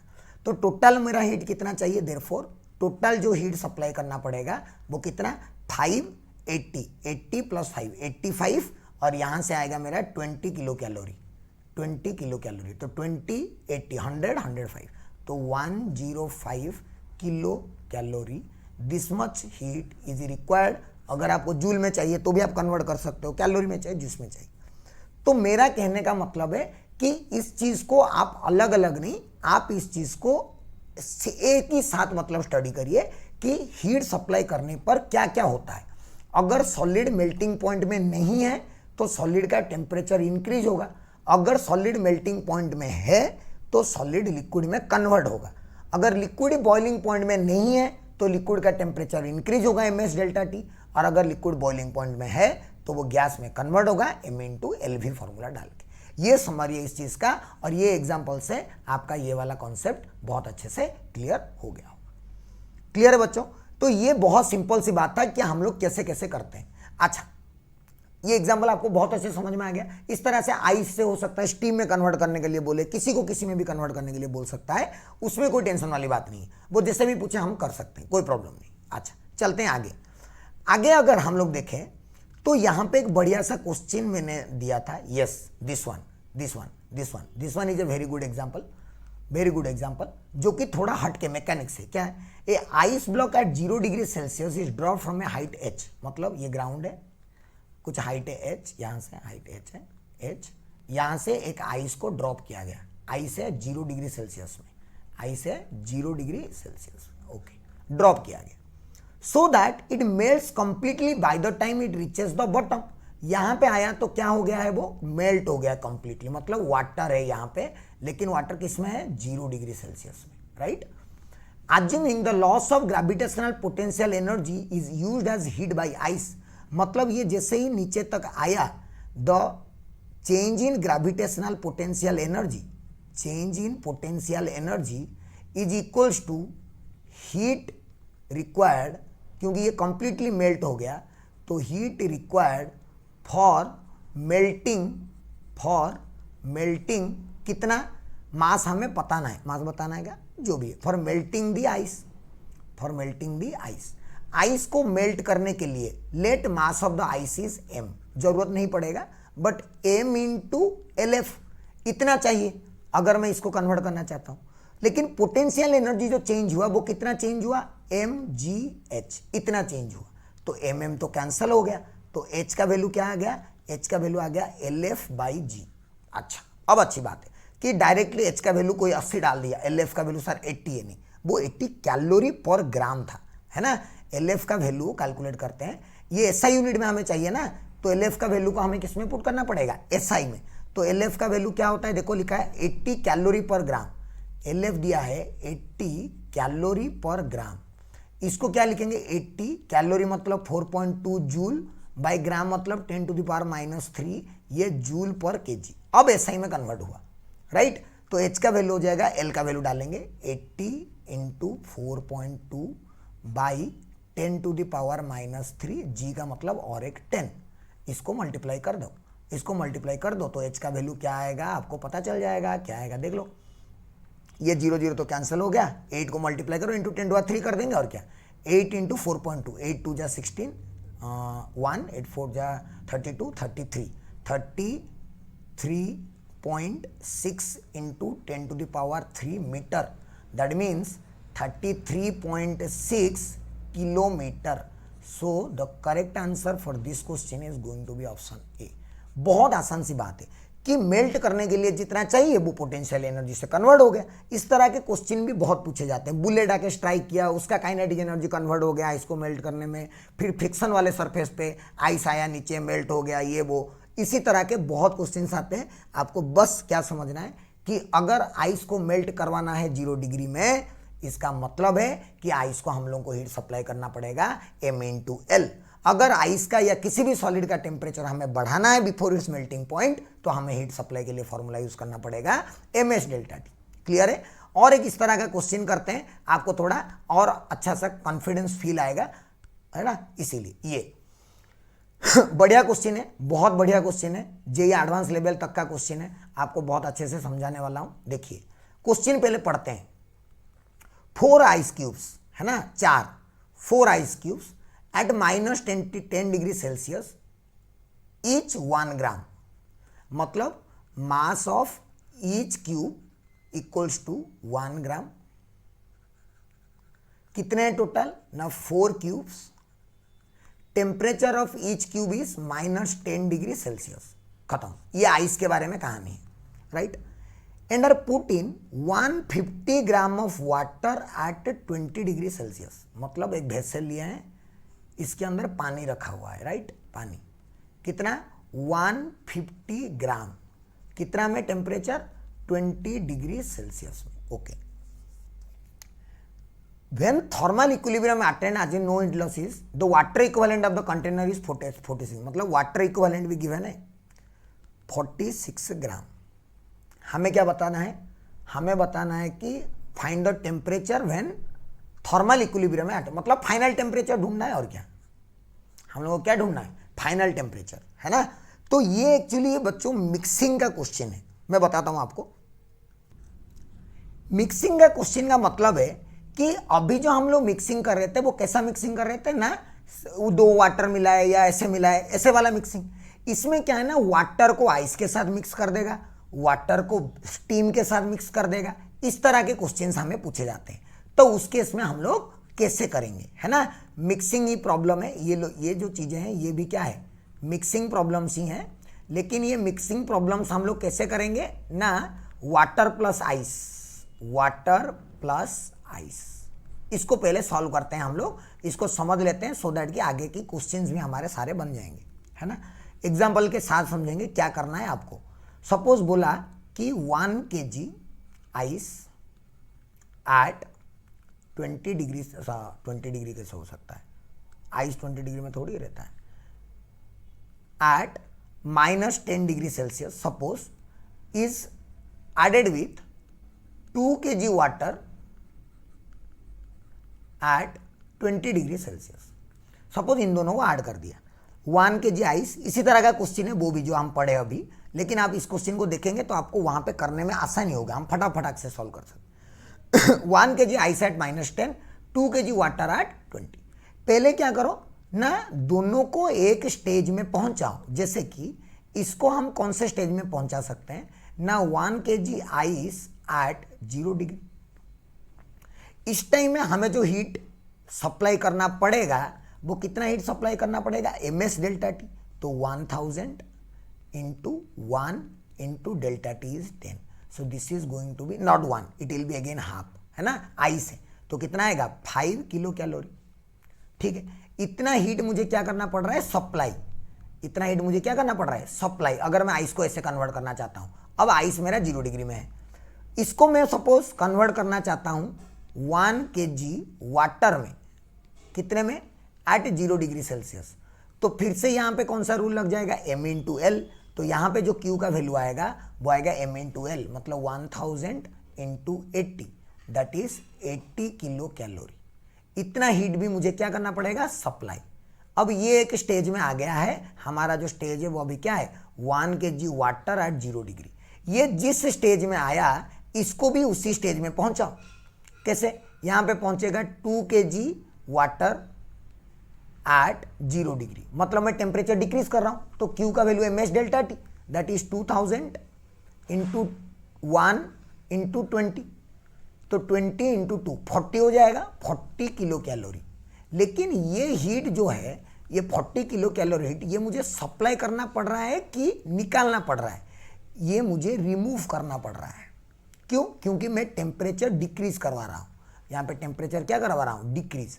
तो टेम्परेचर मतलब सोचो, मतलब अब मेरे पास फाइनली मैं जो भी कर रहा हूं अकॉर्डिंग टू कैलोरीमेट्री, मेरे पास जो फाइनल सिस्टम है, फाइनल सिस्टम में जो भी कर रहा हूं वो क्या है, वो है 1 + 2, 3 kg वाटर है। 3 kg वाटर है मेरे पास, कितने में, एट 0 डिग्री सेंटीग्रेड, जिसको मैं सप्लाई इधर 80 + 5 सप्लाई किया हूं, कितना, 85 किलो कैलोरी सप्लाई किया हूं, और उसमें से रिमूव कितना किया हूं, सिर्फ 40 किलो कैलोरी। ये बैलेंस थोड़ी है, ये बैलेंस तो नहीं है ना, मैं सप्लाई कर रहा हूं 85 और निकाल रहा हूं सिर्फ 40, तो ये बैलेंस कैसे होगा, ये बैलेंस है ही नहीं। अगर बैलेंस नहीं है तो इसको बैलेंस करने के लिए मुझे क्या करना पड़ेगा, टू बैलेंस। अगर मुझे बैलेंस करना है तो मैं क्या करूंगा, 40 में से और 45 मुझे रिमूव करना पड़ेगा। 45 किलो कैलोरी क्या करना पड़ेगा, रिमूव करना पड़ेगा। अगर मुझे 45 किलो कैलोरी रिमूव करना है, किससे, 3 kg वाटर से, ये एक नया प्रॉब्लम बन गया। अभी मेरे पास क्या है ना, 3 kg water, 3 kg water eight 0 degree Celsius. इसमें से मुझे क्या करना है ना, हीट रिमूव करना है। कितना हीट रिमूव करना है, इसमें से मुझे रिमूव करना है 45 किलो कैलोरी। अच्छा, क्या होगा, अगर मैं 0 डिग्री में, वाटर 0 डिग्री में से हीट रिमूव करूंगा तो क्या होगा, आइस फॉर्मेशन। क्या होगा, आइस फॉर्मेशन। क्या होगा, आइस फॉर्मेशन। अच्छा, क्या सारे के सारे वाटर आइस में कन्वर्ट हो जाएंगे, let us see. For all water to convert into ice, all water अगर आइस में कन्वर्ट होता तो कितना चाहिए था, 3000 इंटू 80, that is 24, 240 kilo calorie heat required. 240 kilo calorie heat required to be removed. इतना किलो कैलोरी हीट अगर रिमूव करता 240, तो मेरा पूरा का पूरा 300 ग्राम मतलब 3 kg वाटर आइस में कन्वर्ट हो जाता। बट मुझे तो रिमूव सिर्फ 45 किलो कैलोरी करना है, मतलब सारे के सारे आइस डेफिनेटली वाटर, सॉरी सारे के सारे वाटर डेफिनेटली आइस में कन्वर्ट नहीं हो रहे। तो let m gram water converts to ice. तो therefore m into 80 equals to जो भी है हमारा 45,000 किलो कैलोरी, कैलोरी में डाल दिया, ये 80 कैलोरी पर ग्राम है। तो ये 0 0 कैंसल, m का वैल्यू कितना आ गया, 4500/8, इतना gram. So this much gram ice, और बाकी जो बचा 3000 - 4500/8, इतना gram water. This is the final mixture, this is the final mixture. ये मेरा आंसर है। आपको ये चीजें समझना पड़ेगा कि इसको हम लोग कैसे करते हैं।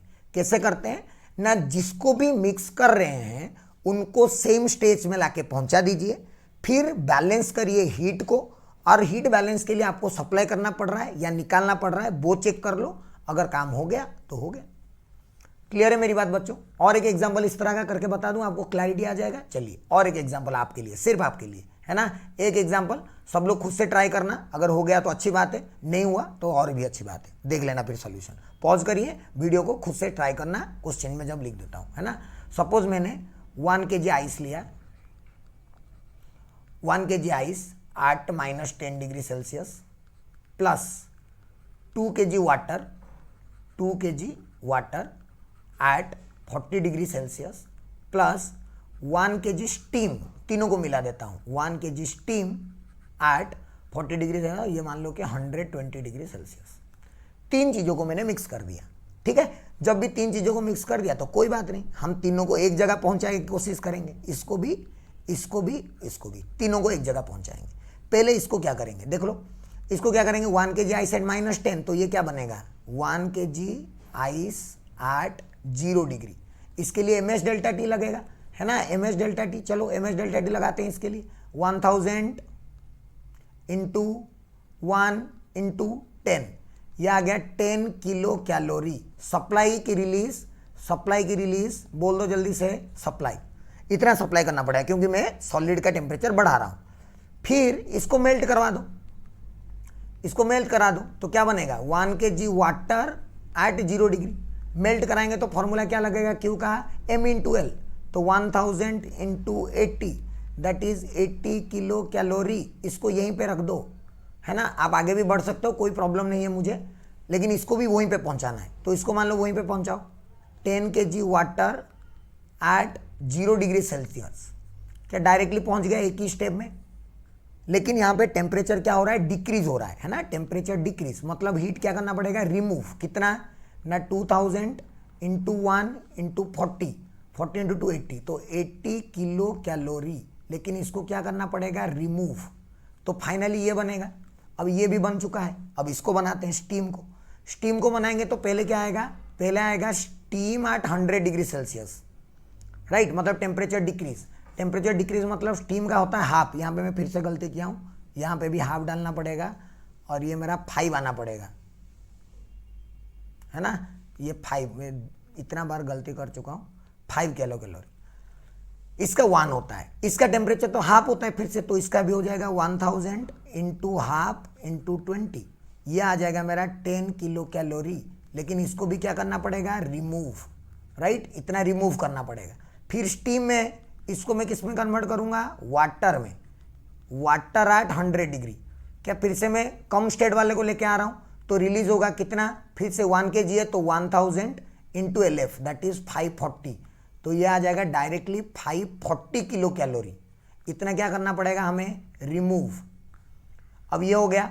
उसके बाद वाटर को हमें फिर से कहाँ पे लेके आना है, 0 में, तो फिर से वाटर कहाँ पे पहुंचाना है, वाटर एट 0 डिग्री। तो क्या टेम्परेचर डिक्रीज हुआ, टेम्परेचर डिक्रीज हुआ मतलब फिर से क्या करना पड़ेगा, रिमूव। तो देयरफॉर कितना आएगा, m into S into delta T that is 1000 into 1 into 100, तो यह आ जाएगा 100 किलो कैलोरी, राइट। सबका फाइनल स्टेज हमारा सेम हो गया, water at 0 degree Celsius, water at 0 degree Celsius, water at 0 degree Celsius. अब तीनों का अगर वाटर 0 डिग्री सेल्सियस हो गया, देयरफॉर फाइनल मिक्सचर मेरा क्या बना, देखिए ध्यान से। फाइनल मिक्सचर मेरा बना, इधर 1 kg 2 kg और इधर 1 kg 2 2 4 kg वाटर, क्या बना हमारा 4 kg वाटर, कितने में, एट 0 डिग्री सेंटीग्रेड। इसको सप्लाई कितना कर रहे हैं देख लेते हैं, इससे निकाल कितना रहे हैं देख लेते हैं, फिर बैलेंस करेंगे। सप्लाई कितना कर रहे हैं हम लोग, यहाँ पे सप्लाई, ये सप्लाई, लेकिन ये दोनों रिमूव, तो सप्लाई यहाँ पे कितना, 5 और 80, टोटल सप्लाई हो रहा है 85 किलो कैलोरी। और रिमूव कितना हो रहा है, रिमूव यहाँ पे हो रहा है 80, और यहाँ पे तो बहुत ज़्यादा है ना, कितना 10 550 650 और ये 80, है ना। यहाँ पे 650 प्लस 80 कितना हो जाएगा, 730 किलो कैलोरी रिमूव हो रहा है। ये तो बहुत गंदा है भाई साहब, बहुत ज़्यादा इम्बैलेंस है। तो इसको बैलेंस करना पड़ेगा। इसको क्या करना पड़ेगा, बैलेंस करने के लिए क्या करना पड़ेगा हमें, सप्लाई, क्योंकि रिमूव ज़्यादा हो गया है, सप्लाई करना पड़ेगा। कितना सप्लाई करना पड़ेगा ना, 730 माइनस 85 इतना सप्लाई करना पड़ेगा। तो ये 30, ये 50 चला गया, 650, 645 किलो कैलोरी, इतना हीट हमें सप्लाई करना पड़ेगा अगर हम चाहते हैं कि हम लोग माने बैलेंस कर दें और फाइनल मिक्सचर निकालें। तो चलिए फाइनल मिक्सचर बता दें क्या है। तो फाइनल हमारा काम यह है कि हमारे पास कितना है, 4 kg वाटर है, 4 kg water eight 0 degree Celsius, और उसको हमें सप्लाई करना है हीट। कितना सप्लाई करना है, 640 किलो कैलोरी, इतना सप्लाई करना है, राइट, 4 kg वाटर को। अच्छा, पहले तो समझते हैं कि अगर मैं तो देखो वाटर 0 डिग्री में है, उसको सप्लाई कर रहे हैं, देयरफॉर क्या होगा ना, पहले तो temperature of water will rise, temperature of water will rise. कितना तक राइज करेगा ना, 4000 into 1 into delta T equal to 640 into 1000। तो ये 1000 कैंसिल हो गया, डेल्टा टी का वैल्यू आएगा 640/4 दैट इज 160। ये लेकिन आंसर रॉन्ग है। क्यों, थोड़ी मेरा वाटर का टेम्परेचर 160 डिग्री तक जा सकता है, नहीं जा सकता भाई साहब, नहीं जा सकता, कभी नहीं जा सकता। इसका मतलब क्या है, मैक्सिमम ये 100 तक जा सकता है। कहाँ तक जाएगा, देयरफॉर 4 kg वाटर को अगर 0 डिग्री सेल्सियस से मैं 100 डिग्री सेल्सियस भेजूं तो कितना क्यू चाहिए, पहले देख लेता हूं कितना क्यू चाहिए। मुझे चाहिए क्यू 4000 इंटू 1 इंटू 100, राइट। कितना हो गया, सॉरी ये 100 होना चाहिए, कितना हो गया 4000 इंटू 100, 400 किलो कैलोरी, राइट। ये हो जाएगा मेरा 400 किलो कैलोरी। मतलब मेरा आउट ऑफ 640 400 किलो कैलोरी मेरा 4 kg वाटर को 100 में ले गया। तो देयरफॉर मेरे अभी पास जो फाइनल मिक्सचर मेरे पास बना वो क्या बना, मेरे पास अभी 4 kg वाटर है, कितने में, 100 डिग्री में, और उसको मैं 640 में से 400 सप्लाई कर चुका हूं, और इसको मुझे सप्लाई करना है कितना, बाकी 240 किलो कैलोरी। तो क्या होगा, अगर मैं 240 किलो कैलोरी सप्लाई करूं तो 4 kg वाटर में से क्या कन्वर्ट होगा, वेपर को। तो हम लोग नेक्स्ट में क्या करेंगे, therefore let m gram water converts to vapour, vapour को कन्वर्ट करता है।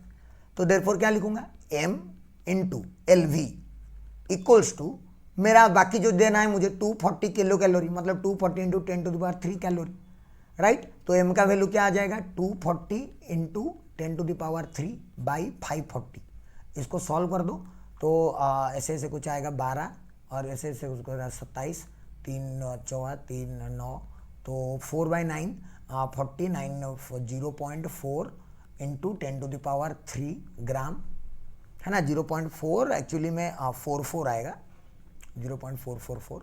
तो इसको इंटू 10⁻³, तो इसको तुम लोग कर सकते हो 4 जो भी आएगा, मतलब आप समझ सकते हो, मतलब 0.44 kg वाटर किसमें कन्वर्ट हो जाएगा, वेपर में। देयरफॉर जो फाइनल मिक्सचर होगा, फाइनल मिक्सचर क्या होगा, 0.44 kg vapour plus 4 minus 0.44 kg water, ये होगा मेरा फाइनल मिक्सचर। थोड़ा सा लंबा हो गया बट ऐसा ही है, मैं क्या करूं, है ना। थोड़ा सा लंबा हो गया क्योंकि मैं रैंडम डाटा लिया था खुद से, है ना। बाकी आपको परेशान होने चाहिए। मेरा कहने का मतलब है तीनों को एक जगह पहुंचा दो, उसके बाद देखो कि हीट बैलेंस करने के लिए आपको सप्लाई करना पड़ रहा है या निकालना पड़ रहा है, या सप्लाई या निकालने के हिसाब से आप अंदाजा लगा सकते हो कि क्या होने वाला है। क्लियर है बच्चों। तो ये हो गया हमारा सिंपल सी बात। उसके बाद मैं आपको एक और स्टेट चेंज के बारे में बात बताऊंगा, जिसको हम लोग बोलते हैं कांस्टेंट पावर सप्लाई, है ना, या फिर फेज डायग्राम भी बोलते हैं उसको, फेज डायग्राम, या फिर कोई कोई इसको बोलते हैं temperature time diagram. Temperature time diagram क्या होता है ना, इसमें एक ग्राफ ड्रॉ किया जाता है, ध्यान से सुने, एक ग्राफ ड्रॉ किया जाता है किसके किसके बीच में, टेम्परेचर और टाइम के बीच में, राइट, टेम्परेचर और टाइम के बीच में कुछ ऐसा ग्राफ आता है, लाइक दिस, फिर लाइक दिस, फिर लाइक दिस, फिर लाइक दिस एंड फिर लाइक दिस। ठीक, यहां पे लिखते हैं हम लोग टेम्परेचर और यहां पे लिखते हैं हम लोग टाइम। ये सब क्या है सुने, सबसे पहले हम लोग स्टार्ट किए यहां पे, there is a constant power supply, यहां पे लिखता हूं मैं constant power supply, there is a constant power supply. Suppose constant power supply is P joule per second, एक सेकेंड में पी जूल का एनर्जी सप्लाई कर रहे हैं। तो क्या होगा ना, पहले सॉलिड का टेम्परेचर बढ़ेगा, मतलब यहाँ पे सिर्फ सॉलिड था और इसका टेम्परेचर इंक्रीज कर रहा है, कहाँ तक बढ़ा ना, उसका मेल्टिंग पॉइंट तक, ये उसका मेल्टिंग पॉइंट होगा, this is the melting temperature. Melting temperature में टेम्परेचर कांस्टेंट रह गया, मतलब ये वाला पोर्शन में सॉलिड भी होगा और लिक्विड भी होगा, है ना, मेल्टिंग टेम्परेचर में। फिर ये चला चला चला, फिर यहाँ पे कंप्लीटली लिक्विड में कन्वर्ट हो गया। अब यहाँ पे सिर्फ क्या होगा मेरा, लिक्विड, लिक्विड का टेम्परेचर बढ़ेगा, फिर कहाँ तक, लिक्विड का टेम्परेचर फिर से बढ़ेगा उसका बॉइलिंग पॉइंट, तो दिस इज बॉइलिंग पॉइंट। फिर बॉइलिंग पॉइंट में टेम्परेचर कांस्टेंट, मतलब यहाँ पे लिक्विड भी होगा प्लस गैस भी होगा। उसके बाद यहाँ पे सिर्फ क्या होगा, गैस, क्योंकि गैस का फिर से टेम्परेचर इंक्रीज होगा, यहाँ पे लिक्विड का टेम्परेचर इंक्रीज होगा, कुछ इस तरह से। लेकिन अगर मैं कांस्टेंट पावर सप्लाई कर रहा हूं तो सोचे फॉर दिस पोर्शन मेरा क्या होगा, कांस्टेंट पावर सप्लाई मतलब P इंटू डी टी, इतना सपोज मैंने छोटा सा हीट सप्लाई किया, then this will be equals to ms into d change in temperature d T. तो इधर अगर ले आओ therefore P by ms equals to d T by d T. तो ये जो d T by d T है ना, this is nothing but slope, this is nothing but slope. तो हमारा जितने सॉलिड के टाइम पे, लिक्विड के टाइम पे और गैस के टाइम पे जो भी स्लोप है ना, वो स्लोप को हमें किसके साथ कंपेयर करना है, P by ms। P is the constant power supply, m is the mass, s is the specific heat. जिसका स्लोप ज्यादा है या स्लोप कम है वो हम यहां से स्लोप का कंपैरिजन कर सकते हैं, स्लोप देख के, याद रखें। दूसरा चीज, सॉलिड से लिक्विड को जब कन्वर्ट होते हैं तो जो भी छोटा सा हीट सप्लाई करेंगे P into d T, that will be converted into M into L। तो देयरफॉर हमारा जो टोटल टाइम है ये D T, this is the time interval, है ना, this is the M into L। तो देयरफॉर L का वैल्यू क्या आता है, L का वैल्यू आता है P by M into d T. Means latent heat, इनका जो लेंथ होगा, इनका length is proportional to latent heat of fusion, यहाँ पे length is proportional to latent heat of vaporization. ये कुछ पॉइंट्स हैं जो आपको याद रखना है कि जब भी स्टेट चेंज का ग्राफ दे दे तो हमें स्लोप के लिए m इंटू एस का कंपैरिजन करना है और हमें लेंथ के लिए, लैटेंट हीट के लिए लेंथ का कंपैरिजन करना है जब भी हमें करना है। तो क्लियर है मेरी बात बच्चों? ये कुछ चीजें हैं जो कि आपको हमेशा ध्यान में रहना चाहिए कि ऐसे कैसे हो रहा है, राइट। ये सब आपको याद रखना पड़ेगा, तभी जाके आप इसके अच्छे अच्छे क्वेश्चन स्टेट चेंज के कर पाएंगे। मैं इसका कोई क्वेश्चन नहीं करवा रहा हूँ क्योंकि ऑलरेडी वीडियो लंबा हो रहा है, तो मैं सोच रहा हूँ कि इसके क्वेश्चंस आपको वैसे ही मिल जाएंगे, लेकिन आपको याद जो रखना है वो है कि slope is P by M S. Slope अगर ज़्यादा हुआ, एम एस का वैल्यू कम होगा, एम का कंपैरिजन में फिर एस का कंपैरिजन आप कर सकते हो। ढेर सारी बातें हम लोग कर सकते हैं इसके ऊपर, क्लियर है। तो याद रखना है क्या क्या, स्लोप और लेंथ, ये डिपेंड करता है कि कोई भी चीज़ का P बाई एम एस का वैल्यू कंपेयर कर सकते हैं और लैटेंट हीट का वैल्यू भी हम लोग कंपेयर कर सकते हैं। क्लियर है बच्चों? तो इसी तरह से हम लोग ये सारी बातें सॉल्व कर सकते हैं। क्लियर। नेक्स्ट कुछ स्पेशल चीज़ें हैं, नेक्स्ट कुछ स्पेशल चीज़ें मैं आपको बताता हूँ। जैसे कि एक स्पेशल चीज़ हो गया वाटर हीटर। एक स्पेशल चीज़ क्या हो गया, वाटर हीटर। वाटर हीटर के क्वेश्चन आपको मिलेंगे कैसे मिलेंगे ना, सपोज कोई एक वेसल ले लिए हो आप, मेरे से गंदा वाला ही बनता है, सपोज आप कोई वेसल ले लियो ऐसे,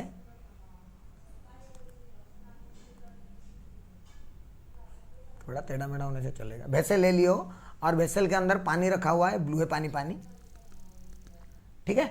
हम लोग क्या करते हैं ना, इसके अंदर एक वाटर हीटर डुबा दिए हैं, सपोज ऐसे, ऐसा एक वाटर हीटर डुबा दिए हैं ऐसे, है ना, this is A water heater, और इस हीटर का पावर गिवन होगा, हीटर का पावर इज गिवन, आप देखे होंगे तो कोई भी इंस्टीट्यूट का पावर लिखा रहता है इंस्ट्रूमेंट का, व्हाट मतलब इसका पावर गिवन होगा, सपोज पावर गिवन है कुछ 650 वाट, 650 वाट। इसका मतलब क्या है, 650 वाट का मतलब है कि इन 1 सेकेंड हीट सप्लाइड, कितना हीट सप्लाई कर रहा है वो, दैट इज 650 जूल, है ना। इसका मतलब वो है कि अगर कोई भी हीटर का पावर आपको गिवन है, इसका मतलब वो हीटर 1 सेकेंड में उतना पावर सप्लाई कर रहा है। तो ये मेरा जो मैं वाटर हीटर लिया हूँ 650 वाट है, इसका मतलब ये 1 सेकेंड में 650 जूल एनर्जी सप्लाई कर रहा है। मान लेते हैं कि इसके अंदर 2 kg पानी है, 2 kg वाटर, राइट, या 2 लीटर दिया होगा तो आप मास निकाल सकते हो, और ये जो है इसका वाटर इक्विवेलेंट गिवन है वेसल का कुछ 200 ग्राम, ठीक है। तो मुझे बोला find time to raise temperature by 30 degree Celsius, मतलब समझ रहे हो, मुझे इस वाटर हीटर को यूज करके मुझे पानी का टेम्परेचर 30 डिग्री सेल्सियस बढ़ाना है। तो बताओ मैं कितना टाइम इसको चलाऊं, है ना। पहले इसके लिए क्या करो ना, पहले निकालते हैं कि क्यू रिक्वायर्ड, है ना, कि पानी का टेम्परेचर इतना बढ़ाने के लिए कितना क्यू चाहिए। मैं तो 2 kg पानी लिया हूं, मतलब 2000 प्लस वाटर इक्विवेलेंट 200 ग्राम है, मतलब वेसल का बढ़ाने के लिए 200 ग्राम पानी वाला चाहिए, तो 2000 प्लस 200 डायरेक्टली कर देते हैं, है ना, 2000 प्लस 200 डायरेक्टली कर देते हैं।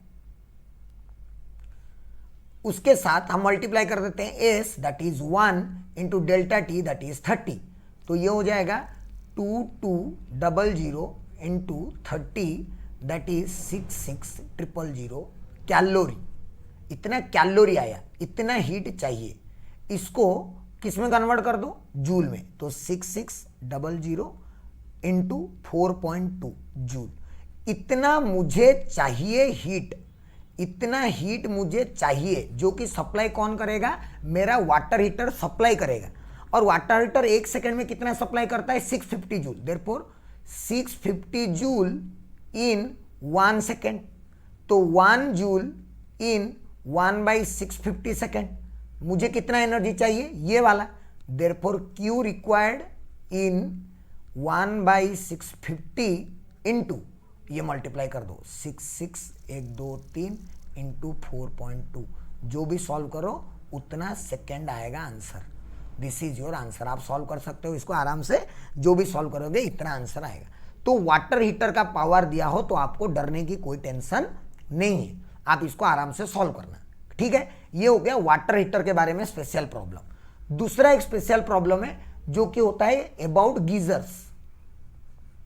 गीजर, घर पे गीजर होता है, गीजर मतलब जिसमें हम लोग पानी गर्म करते हैं, है ना, पानी गर्म होता है, ठीक है, पानी गर्म होता है। जैसे कि मान लो कैसे होता है ना, ऐसा एक डिब्बा टाइप गीजर रहता है कहीं पे, फिर यहाँ पे ऐसे टेप फेप लगा रहता है, इस तरह से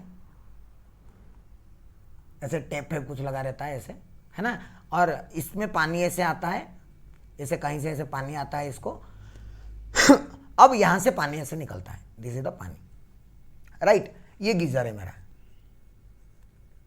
अच्छा, ये गीजर का काम क्या है ना, गीजर यहां से पानी निकालेगा, है ना, तो हम क्या कैलकुलेशन करेंगे ना, गीजर का पावर कैलकुलेशन करेंगे एक्चुअली, कि कितना पावर का हमें गीजर चाहिए, ठीक है, कितना पावर का। सपोज मैं बोला कि यहां से पानी भी के स्पीड में आना चाहिए, क्या आना चाहिए, भी के स्पीड में, और इसका जो एरिया होगा वो एरिया मान लेते हैं ए।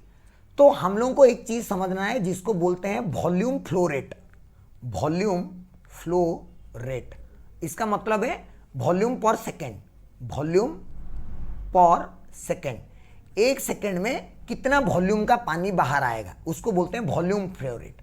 और इसका फॉर्मूला होता है area into speed, area into speed होता है वॉल्यूम फ्लो रेट का फॉर्मूला। आप डायरेक्टली याद भी रख सकते हो, मतलब एक सेकेंड में इतना वॉल्यूम का पानी बाहर आएगा, एक सेकेंड में इतना वॉल्यूम का पानी बाहर आएगा।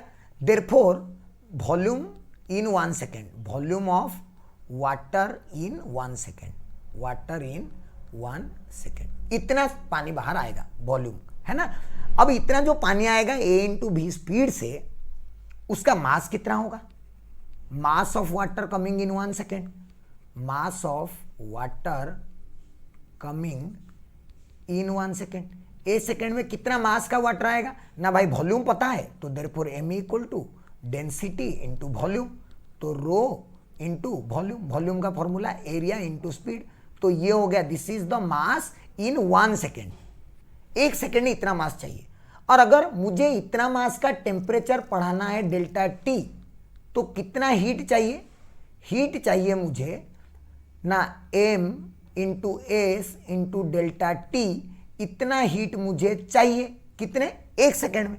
तो देयरफॉर मैं क्या लिख सकता हूं, Q required in geyser, geyser के अंदर इन 1 सेकेंड, एक सेकेंड में कितना चाहिए ना, that is equals to mass of 1 second, that is rho into A into B into specific heat of water into delta T. जितना हमें टेम्परेचर चेंज करवाना है इतना हमें हीट चाहिए गीजर का इन 1 सेकेंड, और जो भी 1 सेकेंड में चाहिए that is nothing but your power. तो power is rho A B into S W into delta T, this should be the required power of the geyser. तो गीजर से पानी जब निकलता है तो एक सेकेंड में कितना पानी निकल रहा है, उतना पानी का टेम्परेचर बढ़ाने के लिए जो हीट चाहिए उतना जूल पर सेकेंड ही मेरा गीजर को सप्लाई करना पड़ेगा। तो इसीलिए गीजर जो भी सप्लाई कर रहा है power, that is equals to given by this formula. आपको लेकिन फॉर्मूला से काम नहीं चलेगा, आपको समझ के ये चीजें करना पड़ेगा। क्लियर है मेरी बात बच्चों, आपको समझ में आ गया क्या मेरी बात। तो ये कहानी होती है किसकी, गीजर की। इसमें अंदर हम लोग एक दूसरा चीज सीखेंगे जिसको बोला जाता है इवापोरेशन। क्या बोला जाता है, इवापोरेशन। बहुत अच्छा सा टॉपिक है इवापोरेशन। इवापोरेशन का मतलब क्या है, वेपोराइजेशन और इवापोरेशन में डिफरेंस क्या है ना। इवापोरेशन का मतलब है conversion of liquid to gas, conversion of liquid to gas below its melting point, below its boiling point. Boiling point से नीचे, जैसे कि आप धूप में कपड़ा सुखाते हो तो पानी जो है वो उड़ जाता है, वेपर में कन्वर्ट हो जाता है। क्यों, 100 डिग्री थोड़ी था, नहीं। तो बॉइलिंग पॉइंट से नीचे भी कभी कभी हमारा लिक्विड जो है वो वेपर में कन्वर्ट हो जाता है। कैसे हो जाता है ना, द लिक्विड ऑब्जर्व्स एनर्जी, वो एनर्जी ऑब्जर्व कर देता है from the matrix, from the matrix. Matrix का मतलब बैकग्राउंड, मैट्रिक्स का मतलब क्या है, बैकग्राउंड। तो ये क्या करता है ना, बैकग्राउंड से पानी या फिर जो भी लिक्विड रखे होंगे, जैसे कि हम डियो मारते हैं हाथ में तो हमें ठंडा लगता है, क्यों, क्योंकि और वो डियो तुरंत उड़ भी जाता है ना। तो liquid observes energy from the matrix, जो डियो हम मारे थे लिक्विड, वो हमारे हाथ से एनर्जी ऑब्जर्व कर दिया and gets converted into vapour, and gets converted into vapour. वो वेपर में कन्वर्ट हो जाता है एनर्जी ऑब्जर्व करके। तो अगर जहां से एनर्जी ऑब्जर्व कर दिया वहां पे क्या प्रोड्यूस होगा, दस प्रोड्यूसिंग ए कूलिंग इफेक्ट, दस प्रोड्यूसिंग ए कूलिंग इफेक्ट। देयरफॉर क्या बोला जाता है, evaporation causes cooling, therefore evaporation causes cooling. इसीलिए ऐसे बोला जाता है कि इवापोरेशन कॉजेस कूलिंग, इवापोरेशन की वजह से कूलिंग होता है। इसलिए इसके बहुत सारे एग्जांपल है, जैसे हम समर में कॉटन ड्रेस कॉटन शर्ट पहनते हैं, डियो मारो तो ठंडा लगता है। और दूसरा चीज़ है कि हम लोग मटके में पानी रखते हैं, इसके बहुत सारे एग्जांपल हैं, है ना। क्या ना, डियो ठंडा लगता है, deo on body feels cooler, cotton shirt पहनते हैं, ये बहुत सारे एग्जांपल आप सबको पता है। ये किस किस चीज़ पे डिपेंड करता है, ये किस किस चीज़ पे डिपेंड करता है, रेट ऑफ इवापोरेशन आपको पता होगा, surface area, temperature, humidity, wind speed, ये सब पुरानी कहानी है ना, ये सब क्लास 9th में हम लोग पढ़ चुके हैं कि इवापोरेशन किस किस चीज़ पे डिपेंड करता है ना, surface area, temperature, humidity, wind speed, इन सब चीज़ों पे डिपेंड करता है कितना जल्दी इवापोरेशन होगा। और इसके एग्जाम्पल है deo on body feels cooler, फिर we wear cotton on summer dress, we wear cotton dress in summer, क्योंकि हमें ठंडा लगेगा इवापोरेशन हो गया तो, है ना, ये सब रीजन्स हैं। लेकिन इसके सबसे बढ़िया क्वेश्चन से क्या ना, इसका जो सबसे बढ़िया क्वेश्चन और बढ़िया कॉन्सेप्ट है वो ये है कि we keep water in earthen vessels. Earthen vessel मतलब मटका। अर्दन वेसल का मतलब होता है मटका, मटका। पानी वाले मटका में हम लोग क्या रखते हैं, पानी रखते हैं, एंड इट स्टेज कूलर, ये ठंडा रहता है।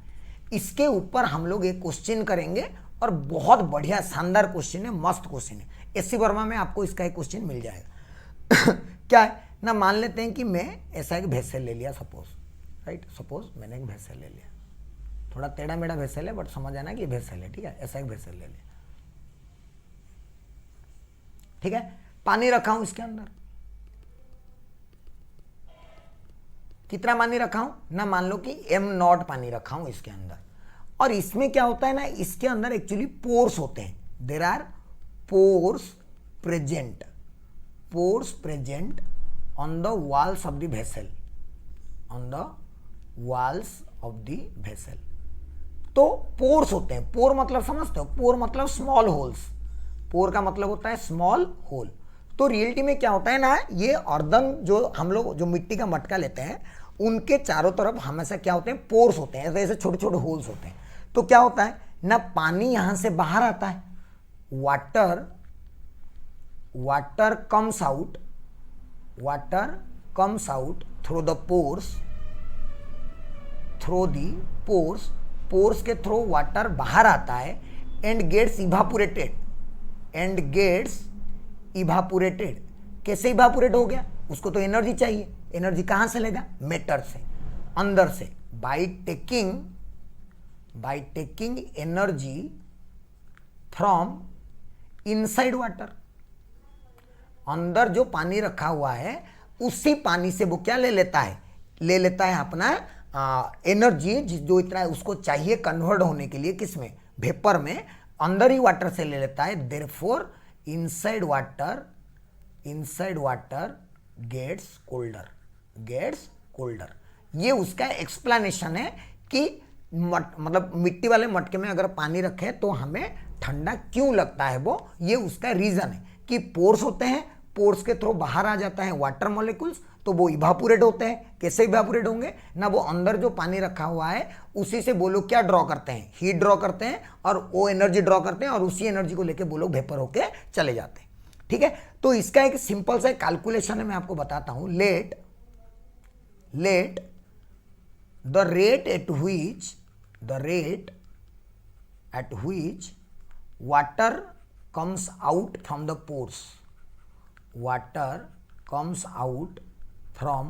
pores, is small m gram per second. मतलब एक सेकेंड में कितना ग्राम का पानी बाहर आता है, m ग्राम, और ये m ग्राम पर सेकेंड, ये rate of water that is coming through the pores, m gram per second, and gets converted into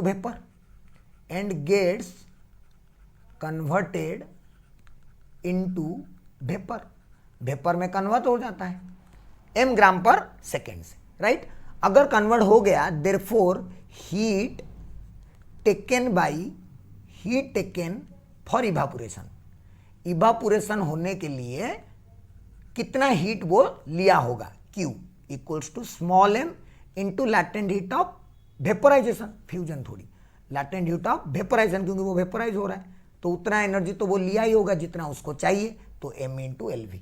इतना हीट लिया स्मॉल ड्रॉप, किसमें कन्वर्ट होने के लिए, वेपर में कन्वर्ट होने, कितने सेकंड में, इन 1 सेकेंड। और ये जो हीट आया दिस हीट ये जो आया, ये कहां से आया? Heat comes from the inside water, जो अंदर वाटर था उसी पानी से ये हीट बाहर निकला। Therefore temperature of inside water, पानी जो रखा हुआ है अंदर, डिक्रीजेस। अंदर का पानी का टेम्परेचर क्या हो गया? डिक्रीज हो गया। कितना डिक्रीज हुआ? मान लो डेल्टा टी। तो therefore Q equals to M naught into S into delta T, क्योंकि अंदर का टेम्परेचर है एम नॉट और उस मास है एम नॉट और टेम्परेचर चेंज करवाया मैंने डेल्टा टी। तो ये जो Q है और ये जो Q है ये तो सेम है। Therefore am not S delta T जो अंदर से आया इक्वल टू जो ये लेके भाग के गया एम इंटू एल वी। तो therefore delta T equals to कितना होगा? M into L F by M naught into S. इतना चेंज इन टेम्परेचर होगा इन 1 सेकेंड। इतना चेंज इन टेम्परेचर होगा in 1 second. In T seconds, अगर कभी भी टी सेकेंड पूछा तो जो डेल्टा टी का वैल्यू होगा वो कितना हो जाएगा? M L F into T by M naught into S. ये एक सिंपल सा ट्रिक या सिंपल सा तरीका मैंने बताया कि इवापोरेशन होते टाइम हम लोग क्या क्या चीज़ें कैलकुलेट कर सकते हैं। हम ये सब कैलकुलेट कर सकते हैं कि कितना रेट में इवापोरेट हो रहा है, कितना पानी पर सेकंड बाहर आ रहा है, अंदर का मास क्या है, कितना चेंज इन टेम्परेचर हुआ, कुछ टाइम बाद उसका टेम्परेचर कितना हो गया होगा, कितना टेम्परेचर बचा होगा। ऑल दोज थिंग्स हम लोग कैलकुलेट करते हैं इस वाले चैप्टर। क्लियर है बच्चों? तो इसी तरह से हम लोग बहुत सारे कॉन्सेप्ट कैलोरीमेट्री के अंदर पढ़ लिए और सारे टॉपिक मैंने ऑलमोस्ट कोशिश किया हूँ कि जेई मेंस जेई एडवांस तक का सारे टॉपिक्स मैं इसमें मेंशन करूँ। इसीलिए मैं वो गीज़र, वाटर हीटर, ये वाला, वो वाला, फिर वो स्लोप वाले, ये सारे कॉन्सेप्ट मैं इसीलिए बताया हूँ ताकि कैलोरीमेट्री में आपको कोई भी प्रॉब्लम नहीं हो। आई होप ये 1 शॉट वीडियो आपको पसंद आया होगा। इसी तरह सारे चैप्टर के 1 शॉट वीडियो मेरे आते ही रहेंगे। तो आप अगर अभी तक सब्सक्राइब नहीं किए हैं तो subscribe to my channel, share the videos and आसपास लोगों को बोल दो कि अच्छे वीडियोस आ रहे हैं तो थोड़ा देख ले, फायदा तो होना ही वाला है ना। सिर्फ यहाँ पे जितने क्वेश्चन कराता हूँ उतने क्वेश्चन से आपका सफिशिएंट नहीं होगा। आप डेफिनेटली चाहे प्रीवियस ईयर का हो, चाहे कोई भी बुक का उठा के कर लीजिए, कोई भी इंस्टीट्यूट का कोई भी मटेरियल कुछ भी सॉल्व करिए after reading out the concept from here, तभी जाके आपका सारे के सारे जो है कॉन्सेप्ट्स क्लियर होंगे and you will able to solve questions in the entrance as well. Clear है बच्चों? तो ये हो गया हमारा इस चैप्टर की समाप्ति। नेक्स्ट चैप्टर में हम लोग पढ़ेंगे हीट ट्रांसफर कैसे होता है, ठीक है, एंड उसके न्यूमेरिकल्स। तो तब तक आप घर पे रहिए, पढ़ाई करते रहिए। Thank you so much.